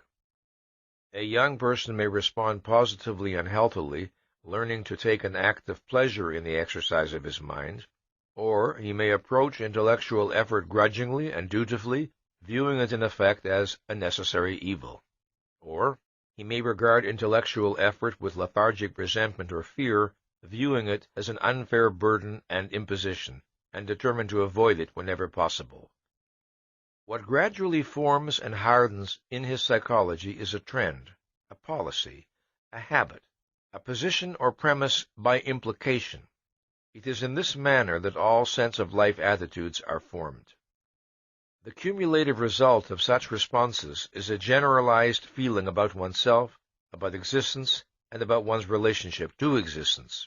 A person's sense of life can reflect an unbreached self-esteem and an undiluted sense of the value of existence, the conviction that the universe is open to the efficacy of one's thought and effort, or it can reflect the torture of self-doubt and the anxiety of feeling that one lives in a universe which is both unintelligible and hostile. It can reflect a view of life as exaltation, or a view of life as tragic doom, a view of life as adventure, or a view of life as frustration, a view of life as beauty, or a view of life as sordid senselessness. It can embody eagerness and self-confidence, or self-loathing and embittered resentment, or muted wistful longing, or anguished tragic defiance, or gentle uncomplaining resignation, or aggressive impotence. A person's sense of life is of crucial importance in the formation of his basic values, since all value choices rest on an implicit view of the being who values, and of the world in which he must act. A person's sense of life underlies all his other feelings, all his emotional responses. It is like the leitmotif of his soul, the basic theme of his personality. This is especially evident in the sphere of his romantic sexual responses. Just as one's own sense of life can be very difficult to isolate and identify conceptually, so it is very difficult to isolate and identify the sense of life of another human being. However, in romantic relationships, the affirmative response of each party to the sense of life of the other is crucial to the experience of love and to the projection of mutual visibility. There are many ways in which a sense of life affinity is communicated, but perhaps the rarest is by explicit conceptual statement. Two people discover their affinity by learning of each other's values and disvalues, and by such means as observing each other's manner of talking, of smiling, of standing, of moving, of expressing emotions, of reacting to events, and so on. They discover it by the way they react to each other, by the things that are said and by the things that are not said, by the explanations it is not necessary to give, by sudden, unexpected signs of mutual understanding. Without a significant sense of life affinity, no fundamental and intimate experience of visibility is possible. One may be admired for some particular quality or qualities by a person with an alien sense of life, but one's feeling of gratification, if any, would be extremely limited. One would sense that the basic frame of reference of the other person, the basic context from which one is being viewed and appraised, is different from one's own, and one would conclude that the admiration does not mean what it would mean in one's own context. For example, suppose that a person with a self-confident, affirmative sense of life is admired by a person whose own sense of life is defiantly tragic, so that the admiration projected is for the image of a heroic but doomed martyr. The recipient of such admiration would not feel properly visible, because the image would clash with his own non-tragic sense of himself. In romantic love, optimally experienced, one is admired for the things one wishes to be admired for, and equally important, in a way and from a perspective that is in accord with one's own view of life. That is full visibility. As a consequence of the fact that a person's sense of life and his avowed philosophy may be inconsistent, and of the fact that a sense of life can be very hard to identify, people are often tempted to feel that love is inexplicable. They feel that it is just there, that it is not susceptible to rational analysis. An individual may be at a loss to explain why he feels uniquely visible, uniquely in emotional accord with one particular person and not with another, who on the surface may appear to be an equally plausible romantic partner. If a person wishes to identify the ultimate grounds of his romantic feeling for another human being, the questions to ask and answer are these. What does this relationship make me feel about myself?